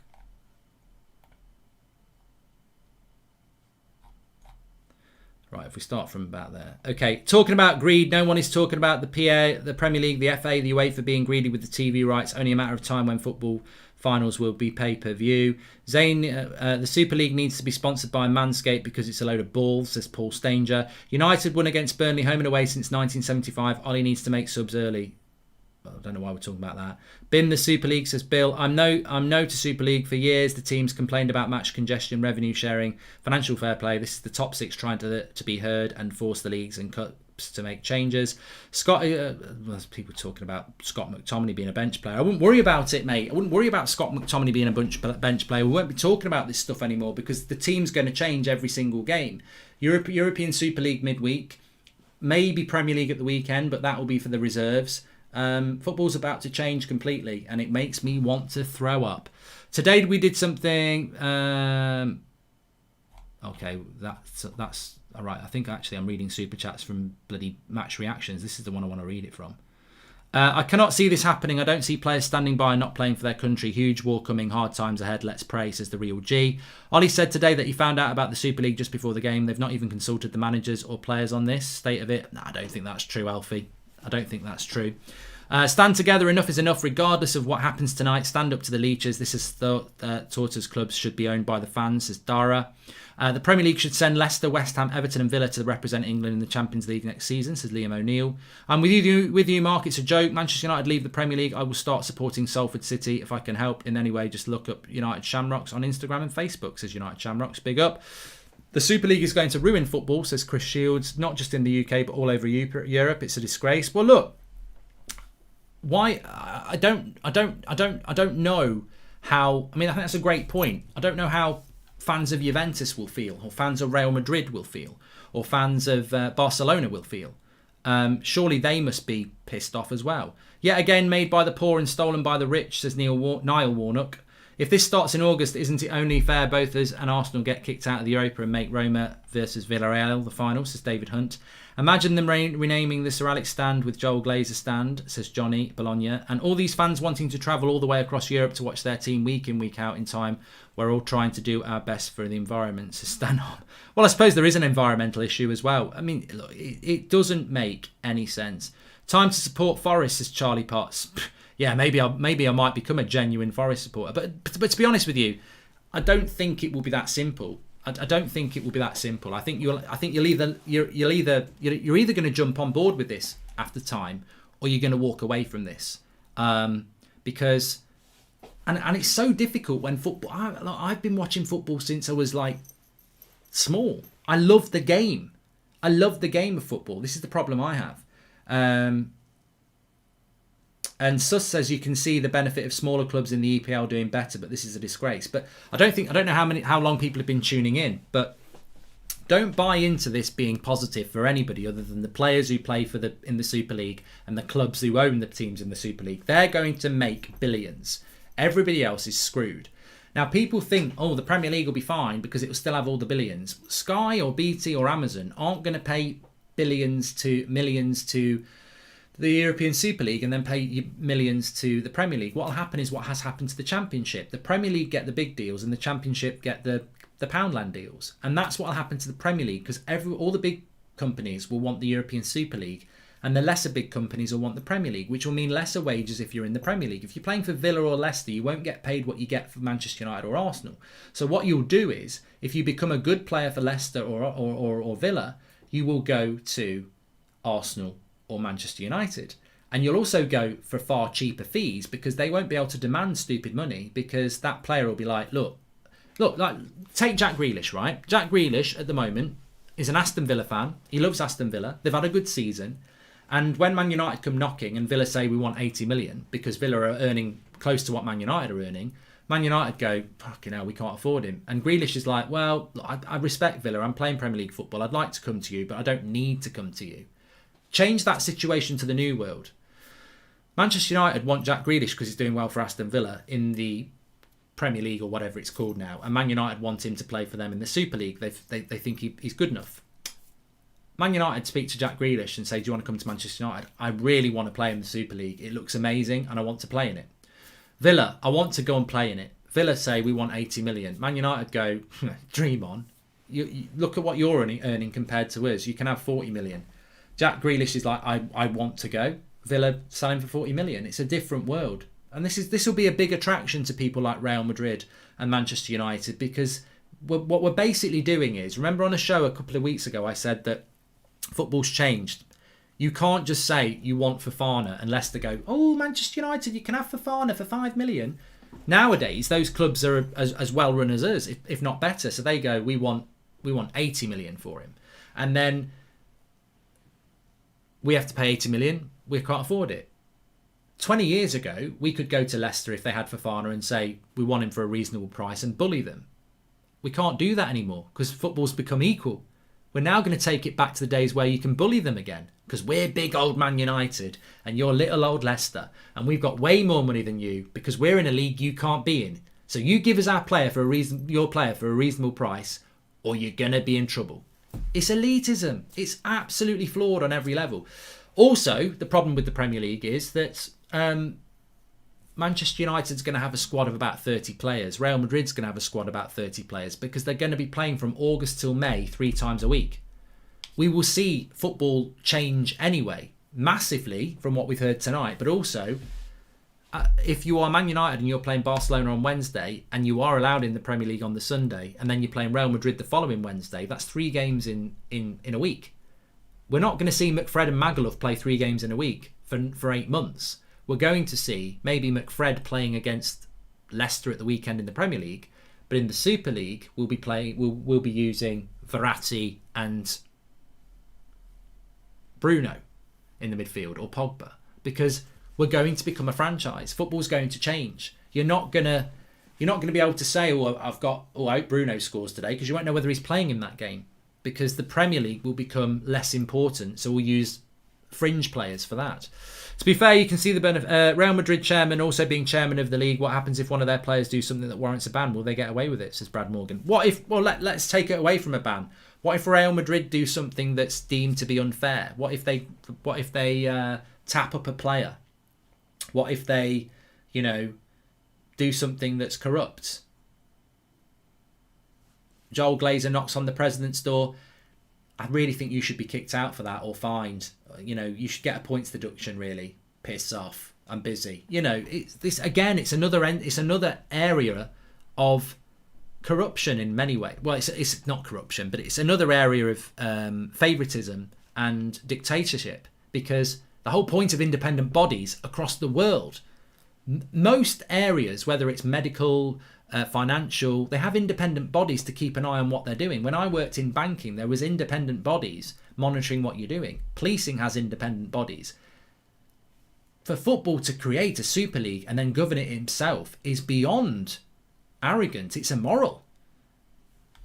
It's really, really, really, really weird. I might be able to actually...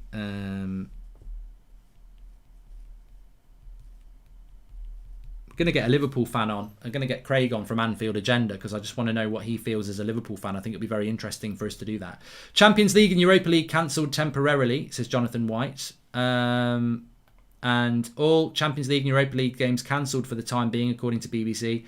And United, Chelsea, City, Arsenal may be kicked out as early as tomorrow, says Oliver Moore. Good.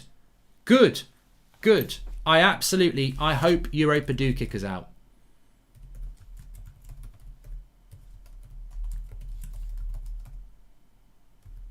I'm going to just put in a tweet out.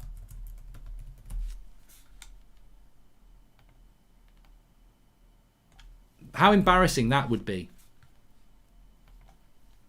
How embarrassing that would be if that happens. But they won't care, because this is what I mean. That to me is my whole big point. And there's loads of big points. And people will have points through the night that I haven't even thought of yet. But that's my whole point. This is what I'm trying to say. I'm going to just say it. I've sort of flirted around the issue a few times. I'm just going to say it right now. If Chelsea and Manchester City are kicked out of the Champions League, and Manchester United and Arsenal are kicked out of the Europa League, Manchester United's 99, 68, 2008, and what the tragedy that happened in 58 are all linked to the European Cup. And Manchester United and Arsenal and Liverpool and everybody else, fans, it's really important.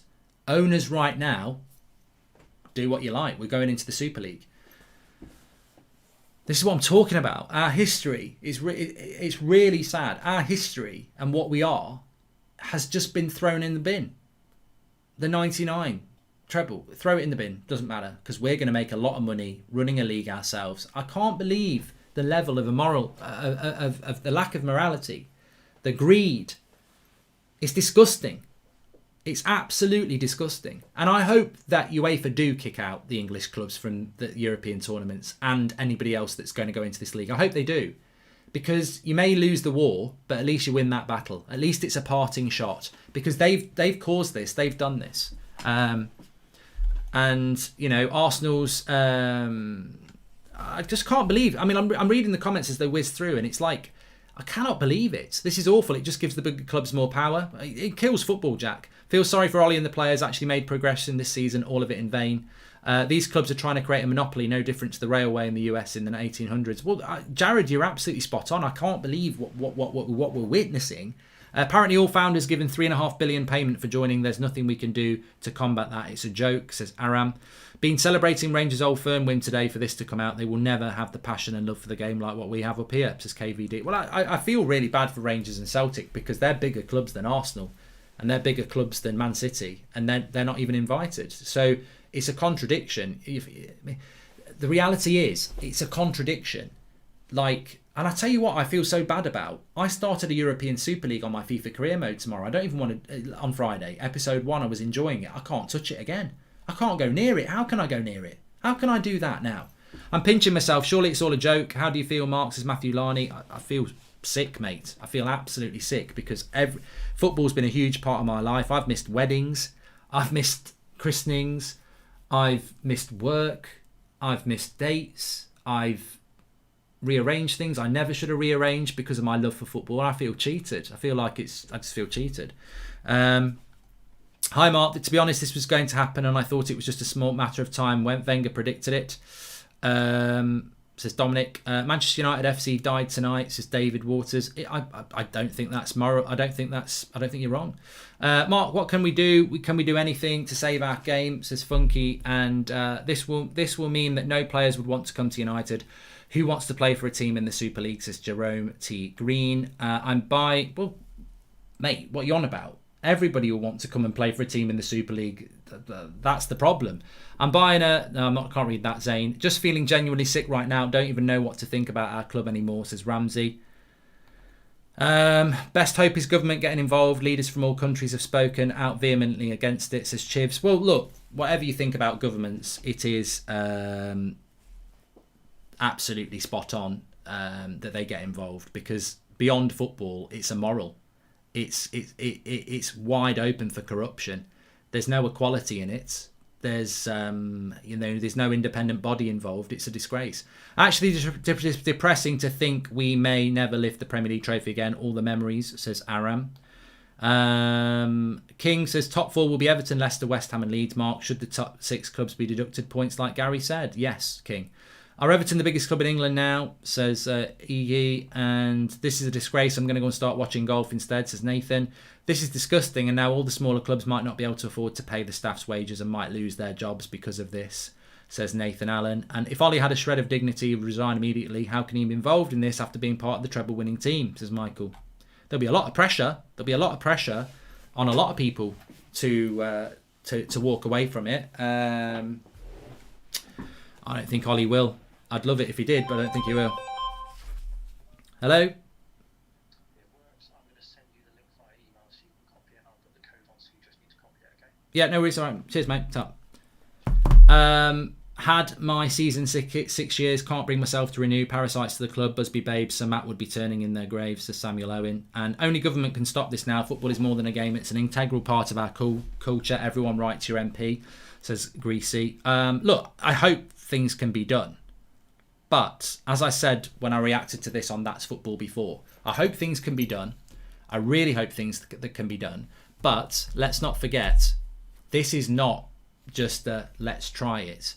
This is let's do it. They've been planning this for a long time, and I think they'll have it sewed up. I really do. I think they'll have it sewn up. They'll be expecting this reaction. They'll know this is going to happen, and they've obviously still decided that they're going to do it. They know that everyone's going to be in uproar. They know the world of football's in uproar, and they've still said we're going to do this. Greedy people have still said they're going to do it. So I don't think that I'm worried. I'm worried that and even if they do stop it, how long do you stop it for? And if they do manage to stop it, there needs to be a plan in place at every one of these clubs to oust the people who've tried to do it, because I think it's going to happen no matter what now. But even if it doesn't happen, we need the Glazers out of Man United. You need Kroenke and his cronies out of Arsenal. You need every one of these owners that thought this was a good idea out of your club. Because even if it gets stopped or postponed, they're still the people that tried to do it, aren't they? Right, I'm hoping I can get a guest on here. Let's try.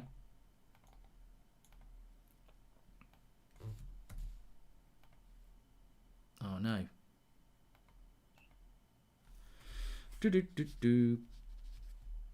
Let me just see if I can do this, because it'd be great if we can get him on. Okay, yeah, cool, that's fine. It's fine. So, I've got Craig from Anfield Agenda, because he's a Liverpool fan. I don't normally get a Liverpool fan on, but Craig, can you hear me?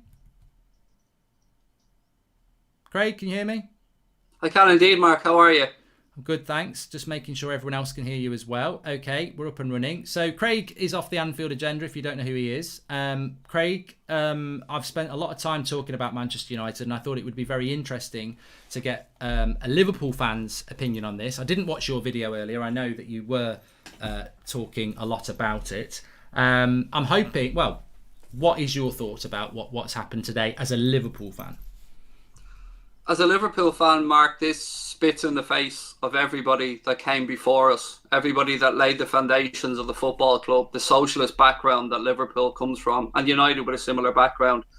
I'm sitting here in a mixture of anger, frustration and sadness, staring at my computer, hoping, like yourself probably, mate, that press statement wasn't going to come out tonight. 9:30 went, 10:30 went. I was sitting here hoping beyond hope. There was people scrambling behind the background trying.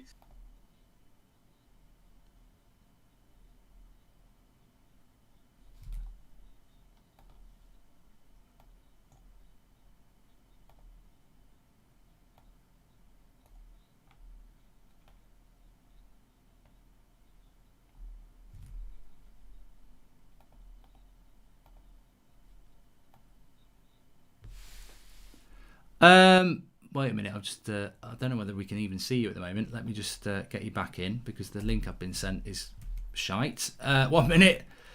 Dear. Okay. Copy link address. Let me get that back in. Yeah, I've got you back. Everybody did hear what you were saying there, which is great. I just lost you visually for a moment. I disagree with you. I don't think there's I've got a very bad feel. I don't disagree with anything you've said. I've just got a very bad feeling that we're not going to be able to do anything about this, because I think Liverpool Football Club, Manchester United Football Club, Arsenal Football Club, every other football club, they haven't just woke up this morning and said, let's try this out. This has been in the plan for a long time. They'll know there's going to be this reaction. They'll know UEFA are going to threaten them. And I think they've got so much money wrapped up in this that they're like, let's ride this out. We will win in the end. And I think the only thing, I mean, the funny thing is, I don't know what your club said, but we've had Joel Glazer come out, and there's a quote from Joel Glazer 2 years ago saying, I don't understand the offside rule. And then tonight he's trying to tell us about this is going to be good for football, the pyramid of football.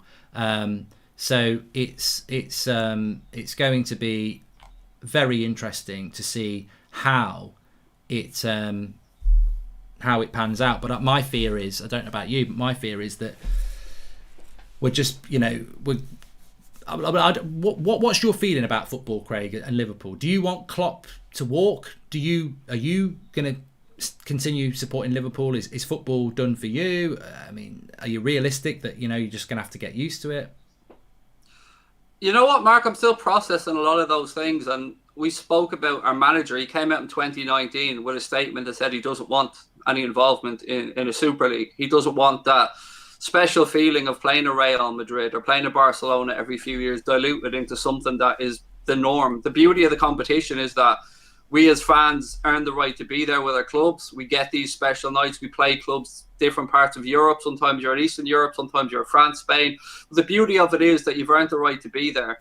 And the idea of this becoming a closed shop where none of our fans have an opinion on what goes on, that this happened. I'm wondering right now what Jurgen Klopp's thinking. I'm wondering if he's drafting a letter of resignation, and I wouldn't blame him if he did.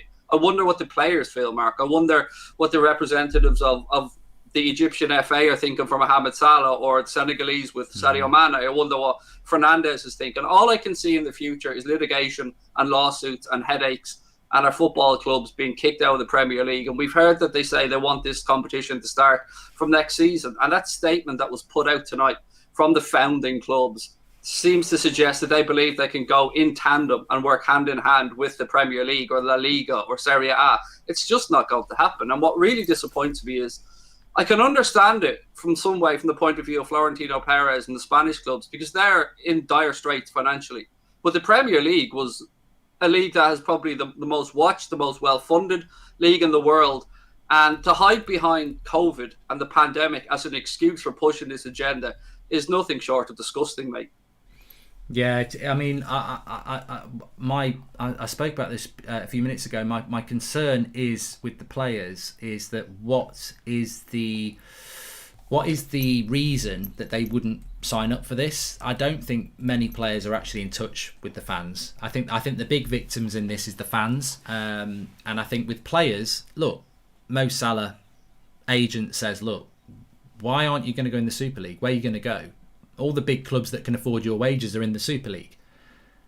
You know, they're going to give you 400 or 500 grand a week to play in the Super League, and you're going to go, no, I'm not going to do that because I want to still play for Egypt. But where are you going to go? You're going to be on like 100 grand a week. So I think that's a bit of an issue. I don't see the certainly is, and the greed is. Do we want mercenaries playing for a football club? I mean, to a certain extent, yes. These people are well compensated for what they do, but we're at a point now where if PSG are the moral compass, Mark, and all of this, then we're all in trouble. Yeah, I don't know whether PSG are in this. Themselves and Bayern Munich have apparently pulled away from it, and they've showed some type of moral dignity. And, you know, I expect it from Bayern Munich because they're a classy club and have always, you know, the 50+1 rule in Germany and the way that the clubs are founded and established. They have a history of it, but if Paris Saint-Germain are showing you the right way to go about things, and us as fans of Liverpool or Manchester United are sitting here scratching our heads, not knowing that this was coming and not knowing, and as you rightly said, this has been in the works behind the scenes. There's no doubt about it.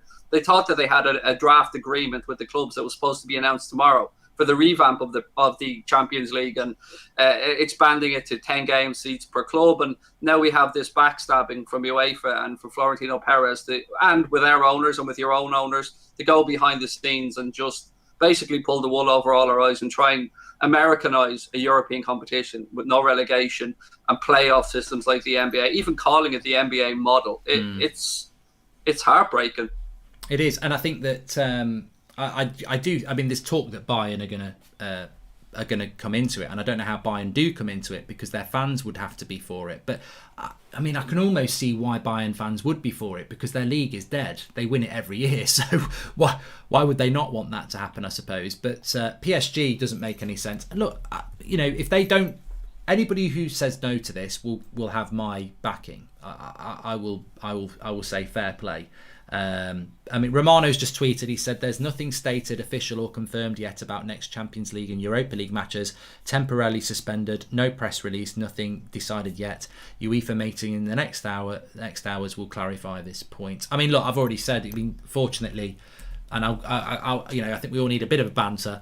That's not a problem for Liverpool because you're not in the Champions League anymore. But I've already said that I would love, if Man United are going to do this, I would love UEFA to kick us out of the Europa League tomorrow. I think it would be, it'd be a small victory, but we don't, you can't say up yours to UEFA and FIFA and then expect to win their tournament. So I would hope that they do kick us out. The Premier League should kick us out of this season as well and let everyone else complete it. If it takes this type of big action, do it, because if if there's any chance of rescuing what football is for me, then I would back the Premier League and UEFA for kicking us out of both of them and saying, you crack on with your tournament then, see how you get on. It's horrible, and I just can't believe it, Craig. I can't believe what's happened today, because I think what's about to come is the biggest thing in football ever. Not just in our lifetimes, but ever. We could be heading towards something that, in its best case scenario, isn't football as we know. In its worst case scenario, is months and months of legal wrangling where we probably don't even get to watch any bloody football. And that's what's going to come, because UEFA and FIFA are certainly going to go all guns blazing, because they're custodians of the sport. We might think in a bad way of UEFA, and we might have our own opinions on them, but for once they probably do have the moral high ground here, and they did succeed to the demands of some of the bigger clubs with regards to the reshaping of the Champions League. And for this to happen, and I'd seen earlier on, I was covering the United game, and I felt sorry for Solskjaer after the game, when he's just come out, his team have got a good win, he's happy, and he's hit with this. And then I think of Jurgen Klopp getting those Liverpool players ready for a trip to Leeds tomorrow to try to get ourselves back in to the Champions League, because currently we aren't in a Champions League place. And how would that be to the likes of West Ham, who have earned the right potentially to be in the Champions League? Two fingers up to them by multi-billionaires again. It's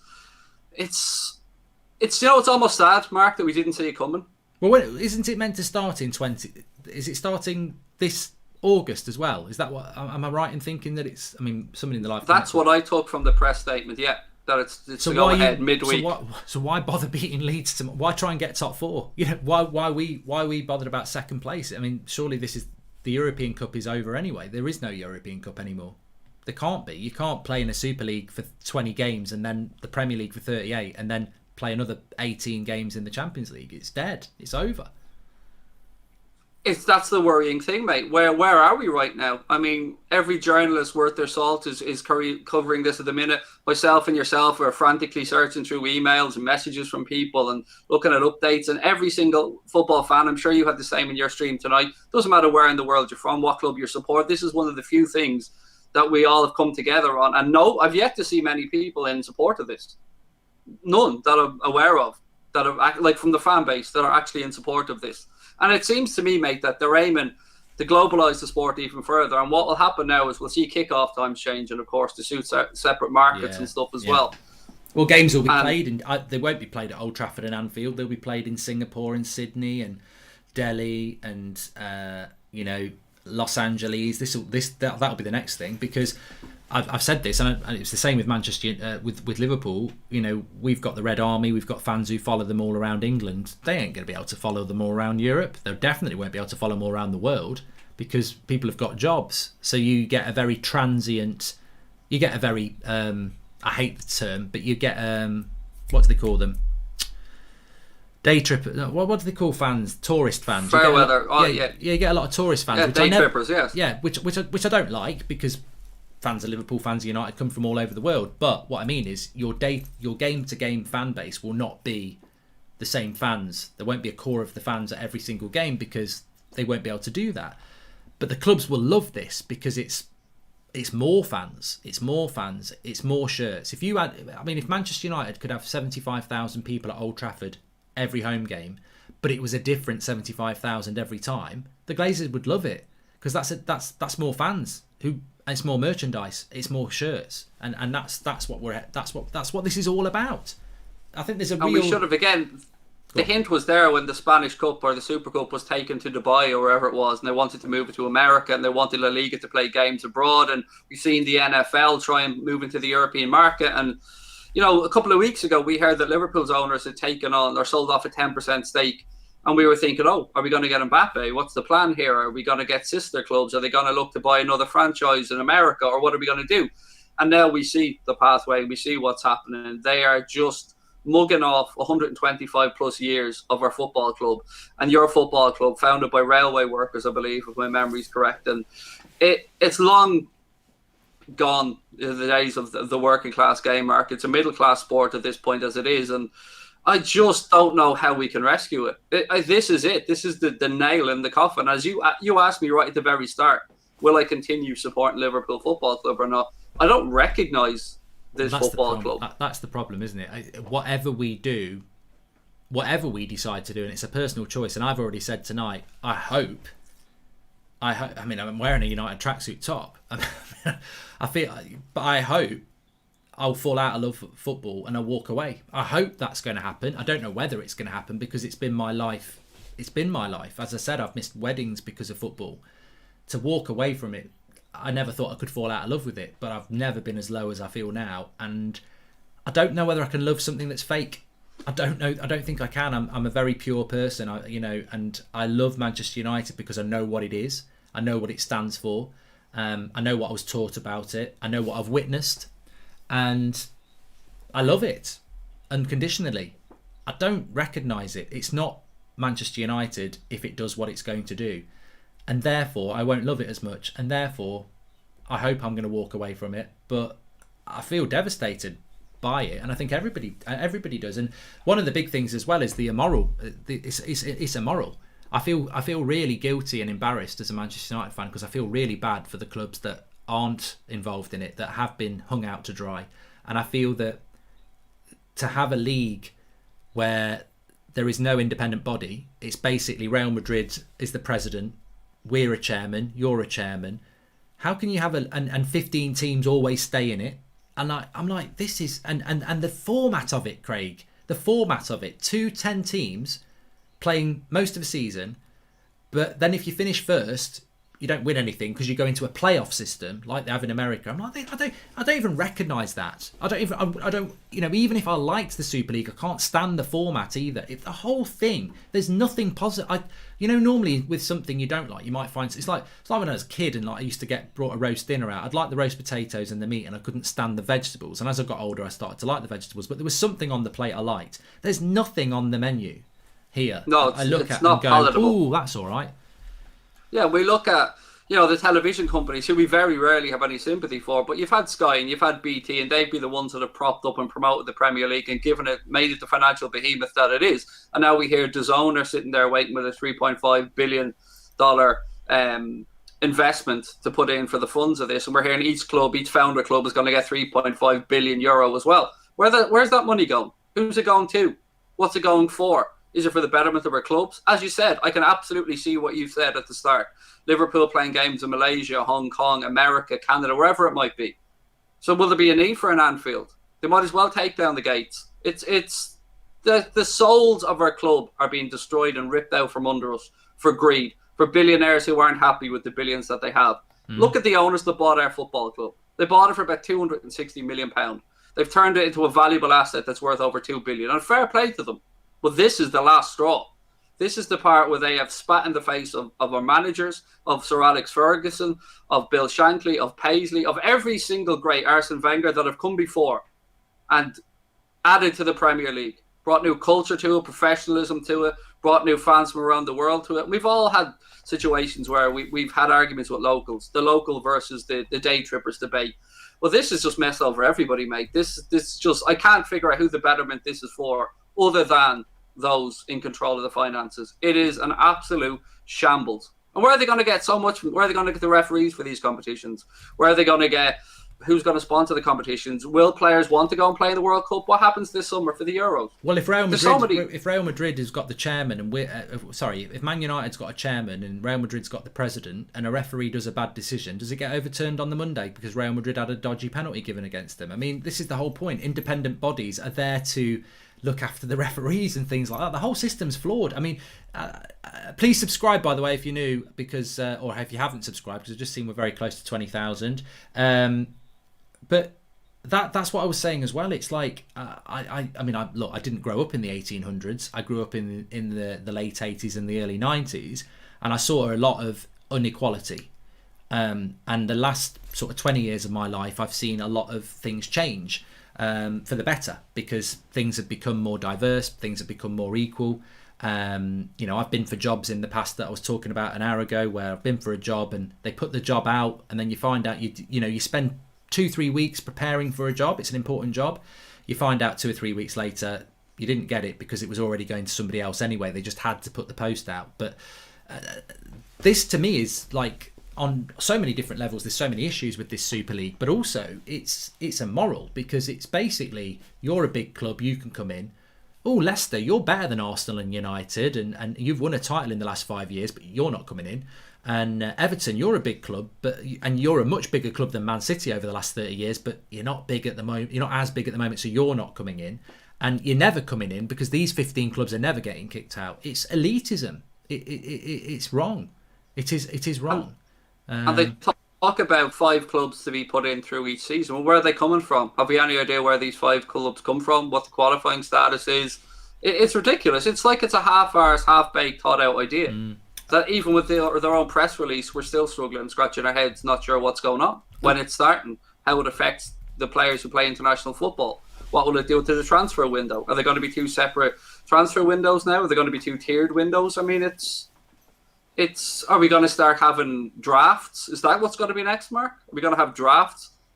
A lot of I can just see people in the live comments saying jacket off. They don't like your jacket, Craig. And I know they're talking about my jacket, but look, I tell you what, I will not take that jacket off, and I will not take that badge off. And the reason I won't take that badge off is because that badge, from being a little boy, I love that badge.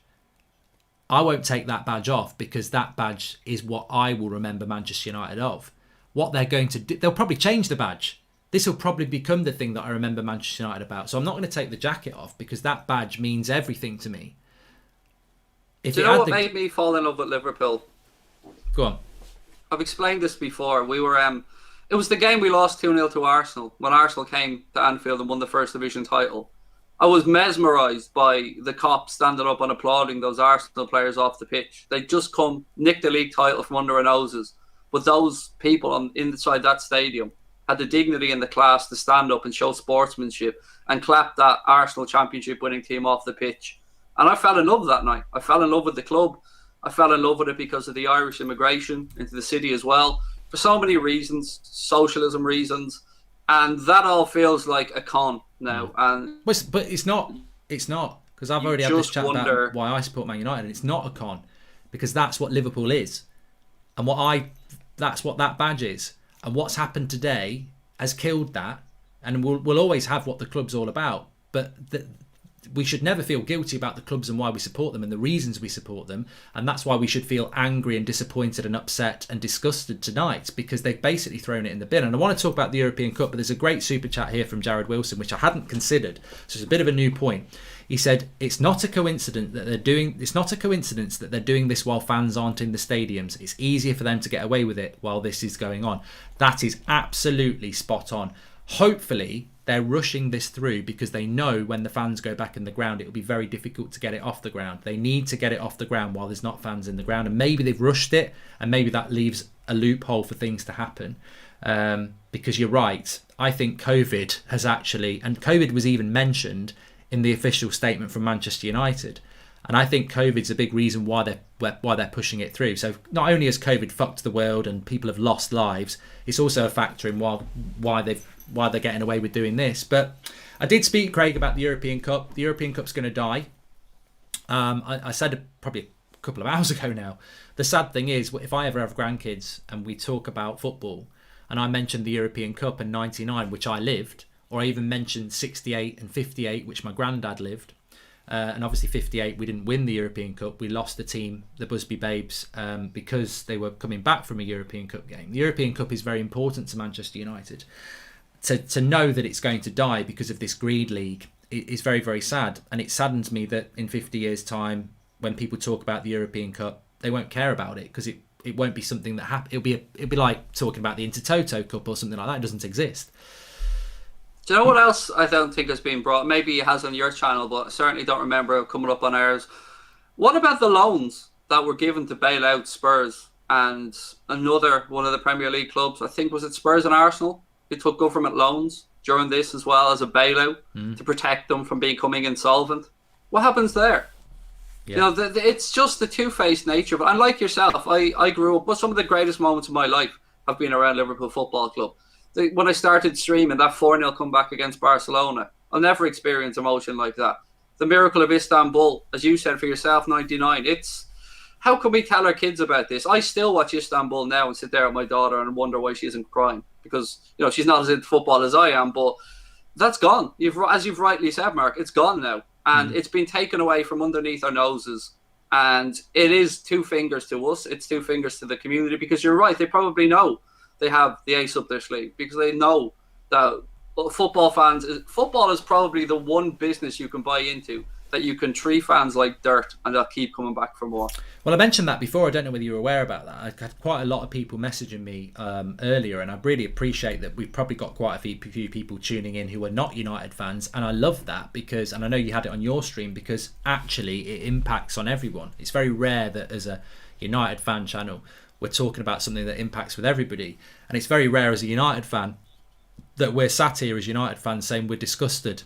We're absolutely disgusted, and we really feel for teams like Leicester and West Ham and everybody else who've been shit on. And we could be sat here as Liverpool and Man United fans going, sod it, we're going to do well out of this. And I'm so proud of so many fans of the clubs that are involved in it that are actually saying, whatever about how good it's going to be to play in it, this is a shambles, this is a shit show. And I think that's really, really important. But what I did want to talk about was the European Cup, because obviously I've mentioned the connection we've got to it. You've won more than us, unfortunately, and yet I feel that Manchester United's connection to the European Cup is as big as yours, if not more, because of the things we went through, the tragedy of 58 and the resurrection and everything like that. But of course you've won 6 of them. Is that... Yeah, I mean, because it's basically going to end. What does that mean in 10 years' time when Craig of Anfield Agenda or any other Liverpool fan is sat there thinking about Liverpool's success? You'll never beat our Premier League. You'll never beat our league record. At the start of the season, it was a very real chance that you were going to level up with 20 league titles. Obviously, that won't happen anymore. We can't ever beat your European Cup record. But ultimately, I think, well, who gives a shit? Because the whole point of the treble for us was that it mattered so much, because everybody could win it, but I knew they weren't going to win it because it was very, very hard. Well, now it doesn't really matter, because no one ever can win it. It's confined to history. It's gone. It is, and it's sad. And as you rightly said a few minutes ago, we may have all our own clubs that we support, but it has been humbling and it's been inspiring tonight to see football fans from every different background, country, culture, league. I've got people from Turkey sending me press statements from the Turkish league around it, and there is at least some solace to be taken from the fact that football fans in general are against this in the main. Now, if what that means moving forward, I don't know. And like you said, the European Cup, if this was all finished now, we'd have this forever argument about who's the most successful club in English football history. Is it United? Is it Liverpool? One trophy counts as one says the other. Well, some things are indisputable, like you've said. 21 titles on the way for United at some point. If we can catch up, well, if you get your next one 21, we're stuck one away. That'll never be changed. We've 6 European Cups to year 3. That'll never be changed. And one of the beauties of our clubs, and one of the reasons that not that we make little of Manchester City or PSG or clubs like that, is but they are steeped in history. They are steeped in tradition. They do mean something. They aren't just a catchphrase. The Kop is something. The Stretford End is something. The club's more than happy to show images of the Kop to their sponsors and sell it based on the traditions, the history of the club, the lure of the fans, the Anfield roar, the 12th man. They're just milking it again for everything that it's worth. And I never thought I'd see this from our owners. I have to be honest. And, I never liked, and I'm not a Manchester United fan, but I never liked the way Manchester United was bought and leveraged. And I never thought that was the correct way of going about it. But you know what? It all doesn't matter at the end of the day, does it? Because we've all been screwed over tonight, Mark. Football has got 2 fingers from 12 chairmen. And it is just 12. They haven't even got to 15 clubs at this moment in time, which is the very sad thing. Yeah, definitely. I mean, I've just said that. I mean, we're sort of going over our ground here, but I've just said it. What we really need in the next day is something big in a positive swing. I mean, I'm very skeptical now. I think this is the beginning of the end. I just don't see how football. I mean, in a footballing sense, it's like a nuclear bomb. It's like it's obliterated the whole what it's all about. And I think fans will become even more of the underclass, even though we're the most important thing. I think that this is just like, I mean, look, you run a fan channel, I run a fan channel, and I think that over the last 5 years running a fan channel, I felt that we've become closer to football. You know, football fans have had a voice, and I think this is just going to make us drift away again. I think we're going to be the underclass. I think footballers are going to become even more distant, even more iconic, even more rich. Clubs are going to become even more richer than they've ever been. And as we know, with super wealth becomes super power. And Manchester United, we're a big club, but we've not been a big player in Europe for a long time. We're suddenly going to be a big player again, and in this whole new world. And I think, look, I don't really care whether you're from Liverpool or Manchester. I don't think it makes you a better fan. But we are English clubs. That's what we are. And I don't think we're going to be English clubs anymore. We're going to be international clubs. Yeah, franchises. Yeah. I don't think the I feel sorry for, actually. I think probably one of the hardest hit sections of fans will be the Liverpool fans and the Manchester fans, because it is different to be a Manchester United fan from Manchester, because you're in that position where it's your city, and that does make it different. It doesn't make you better, it makes it different. Well, I think you're going to lose that. We will play home games at Old Trafford, but it won't be the same. We're going to be an international club, and I just think it's just for whatever anybody thinks. If this goes ahead, it's going to be very, very different. It's not going to be the football that you know. You touched on at the very start when you made a very valid point, is that they don't want the season ticket holders going week in and week out, who go in, have a sandwich and a pint in the pub beforehand. They want the people to come in and bus loads, to go into the club shop, spend a couple of £100 on memorabilia, go and have a few pints inside the stadium, maybe a corporate ticket, because that's what makes the cash registers ping, and that's what makes the revenue go up. And again, as you've rightly said, Mark, it's just going to be enriching footballers even more. I can imagine agents are going to get bigger cuts in this as well, and more money is going to be taken out of sport. And that sham of a press release seemed to suggest that they were doing this for the good of the sport and to secure the sport in all tiers and all pyramids. I don't know how they've come to that conclusion. Yeah, I mean, look. I mean, worst case scenario, as I said, we had 3 months.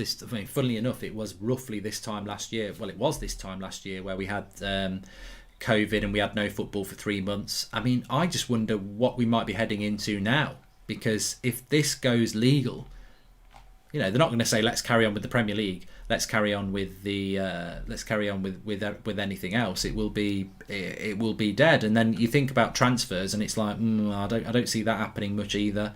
So I don't know. I don't know what's to come. I don't know what's going to happen. Well, I think what will happen is we're going to see a lot of political posturing from governments now as well. We've already seen Boris Johnson come out and release a statement, and I'm sure that won't be the end of it. As again, I pointed out, Spurs took a loan during the pandemic, and then they go and stick two fingers up to not just the UK government and the jobs it's creating the Premier League and around, but they've just run off now and grabbed this money. Like, let's be frank, how are Arsenal in this league? How did they con their way into it? When's the last time they even played Champions League football? With all due respect, it's just greed. It's a sad day for our sport, and I don't think many of us will be getting much sleep tonight, mate. And you're right, it doesn't matter if you're a local, it doesn't matter if you're from overseas. This is just a sad day for the sport, and it's just, I don't want to demean America, but it's the Americanization of football. They might as well just start calling it soccer. Yeah.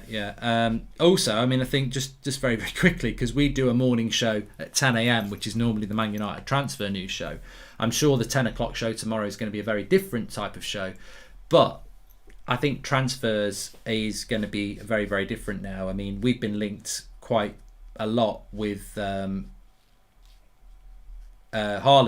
and I've never understood it. And maybe now I understand it, because I've always been like, how do we afford to buy Haaland? Why would we do that? Why would we spend money on Haaland and not spend it on, our defence? We won't have 150 million. Obviously, you've been linked with Mbappe and stuff like that. But suddenly I'm like, you know what?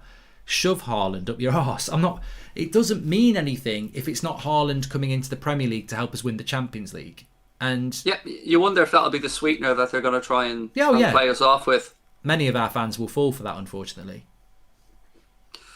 I think, it's just, I mean, I was chatting with Drawdy before we came on, and we were chatting on WhatsApp back and forth, and so many messages, and I'm sure you're getting them as well. People are just stunned.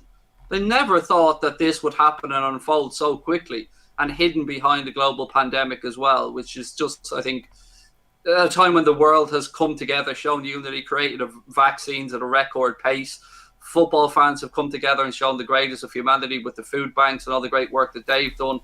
It just feels like it's just absolute capitalist piggery of the highest level. And I couldn't think of a better phrase, but mate, it is. Is there anything that isn't going to be taken over with capitalism and isn't going to be ruined or destroyed? Can we have anything anymore? Is there, like, even last night, you look at boxing. I'm a fan of boxing, and we have the Jake Paul fight last night. So whatever you may think of that, it's obviously making money, or they wouldn't be doing it.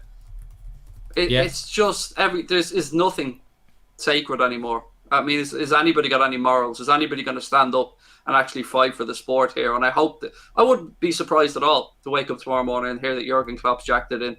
I think that's the thing, because unfortunately, as a Manchester United fan, I don't know what it's like for Liverpool. We know our owners are shit, and we've known it for a very long time, and we know that they're in for money. But unfortunately, our fan base is very divided, and nobody's ever been able to do anything about it.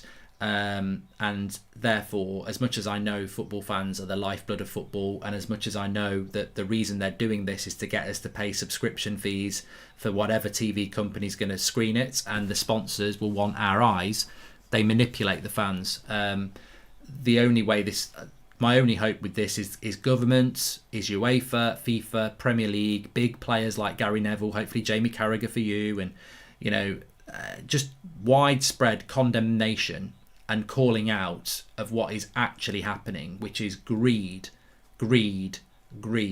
by people who don't even like football, who've acquired our football clubs. And this is what I was going to say to you as well. I don't know whether you're aware of this, but in Germany, these greedy people can only buy 49% of a club. It's written into the Bundesliga that you can only buy 49% of a club. So 51% of the club is always effectively owned by the fans. Now, if Bayern Munich fans want them to join the Super League, they will do. But if we had that in the Premier League, I think we'd have a very different proposition here, because I don't think if Manchester United had 51% owned by effectively the fans, we wouldn't be signing up for this. I agree, and the 50+1 rule is great. And it also made me consider what's going on in Spain, because as we know, Barcelona, Real Madrid, they aren't owned by Florentino Perez. He's a voted elected chairman. So what happens there? Do the members not get a say? Do the Barcelona members not get balloted on this? They haven't even been spoken about, and they are paying members who run the club. The problem is, though, Craig, I mean, I don't know whether Bayern Munich fans would like to come in a Super League because they're bored of the Bundesliga, because they always win it. And maybe Real Madrid fans, I mean, bloody Darren from Norwich, I mean, they're an odd pair, they're an odd lot. But maybe Real Madrid and Barcelona are bored of their league because it's always them winning it. The thing we have in the Premier League is we have a fantastic league. Our league doesn't need a Super League because the Premier League is fantastic. I mean, look, all right, Man City and Liverpool have been the best two teams for a couple of years, but it's still the best league in the world. So maybe Barcelona fans are very happy about this. Maybe it's just the English fans that have reacted badly to it. I don't know. Yeah, I mean, it's no surprise that Real Madrid, Barcelona are in a perilous financial position. You know, the Barcelona are looking to redo the new camp.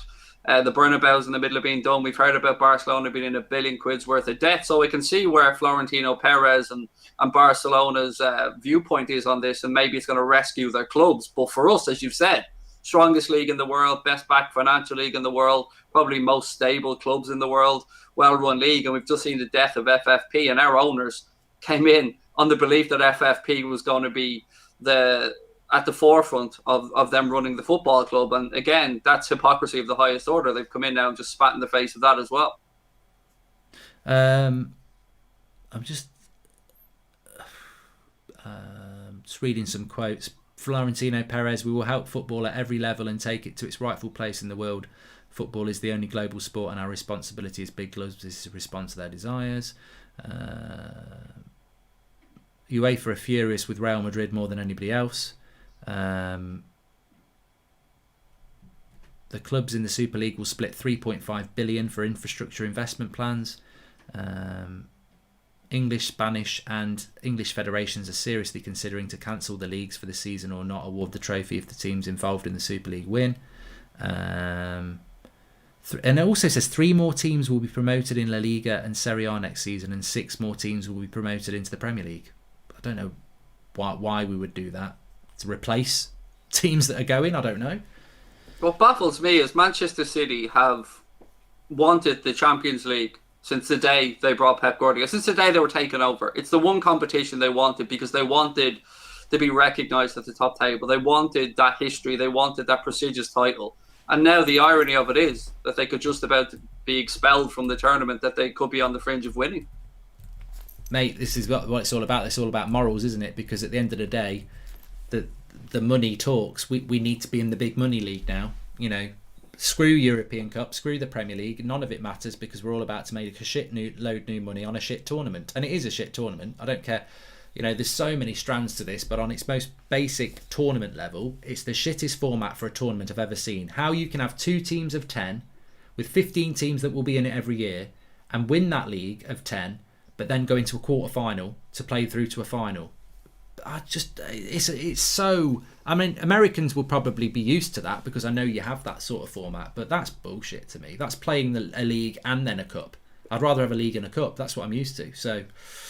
Absolutely, it's shocking, and it's immoral. That's the only word I can think of, and I'm sorry that I couldn't be more, I suppose, practical in my thought process tonight, but I'm working off emotion, probably like yourself, and shock. Yeah. I mean, I know that you weren't expecting this to come out tonight.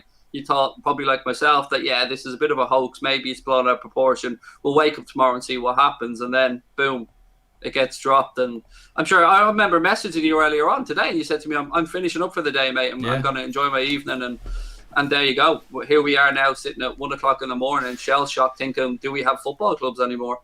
It is, and it is a Sunday night. I know a lot of people have got school and work tomorrow, and I've certainly got to get up early and take my kids to school. So I think we will call it there for many reasons, but for the main reason that I think this is only the beginning of what's going to be a very interesting and sad. I just hope that tomorrow when we wake up we start to get some fight back news. And to be honest with you, I never thought I'd be in this position, Craig and everyone watching, but I actually am team anybody but Manchester United on this, because my club wants to destroy football. So I'm going to be team Boris Johnson, I'm going to be team UEFA, I'm going to be team whoever. If Klopp comes out and says I'm leaving Liverpool, I'll be team Klopp. I'm going to be team anybody that tries and grabs football as I know it, because my club that I support is trying to destroy it. So I'm not team Manchester United at the moment. I'm not. Fuck it. I'm genuinely not. I'm team whoever can stop all this. But look, Craig, thanks for coming on. Where can people find you? Anfield Agenda, just closing in on the 100k mark. We're about 5,000 subscribers away from getting that YouTube silver play button. So if people do want to come across, hey, heaven knows if there will be a game tomorrow against Leeds. But if there is, I'll certainly be on there covering it. Could be one of the last ones we get to do. It'd be a weird one. It might not go ahead. You don't know. But look, mate, cheers. Thanks very much for coming on. Really appreciate it. And I'll no doubt speak to you soon, pal. Thank you. Take care. Cheers, pal. Thanks to Craig for popping on there. Let me just pull back out of there and come back to you. Look, I'm not in a watch along. That's a weird one. I'm not there. I'm here. I am going to call it a day there. Look, thanks everyone who's watched. Please subscribe, bottom right hand corner. There's going to be a lot going on this week and we will definitely be reacting to it. So smash a like and subscribe. Really appreciate it. Can't believe we've been live for coming up for 3 hours and it feels like 3 minutes. But this is big. This is probably, without being melodramatic, this is the biggest thing. This is the biggest stream I've ever done. And it's the saddest and it's the most important and it's the most unbelievable. I will have a few moments before I go to sleep, if I can get to sleep tonight, just wondering what this sport that I've loved has become. Because I don't know what it is. And as I said to Craig there, and as I say to you, at this moment in time, I'm anybody but Team United. Because Manchester United, who I love, is not who it's owned by. Manchester United, who I love, is not this club. And this is what Sir Alex Ferguson hinted at today. It's what Gary Neville said very openly. This is not Manchester United. We're heartbroken. And if somebody comes out tomorrow like Boris Johnson or UEFA and says, look, Man United are out the Europa League, they're out the Premier League, they're getting a massive fine, I'd actually applaud it, because we've got to try and get our club back. We've got to. Thanks everyone for watching. I'll speak to you in the morning.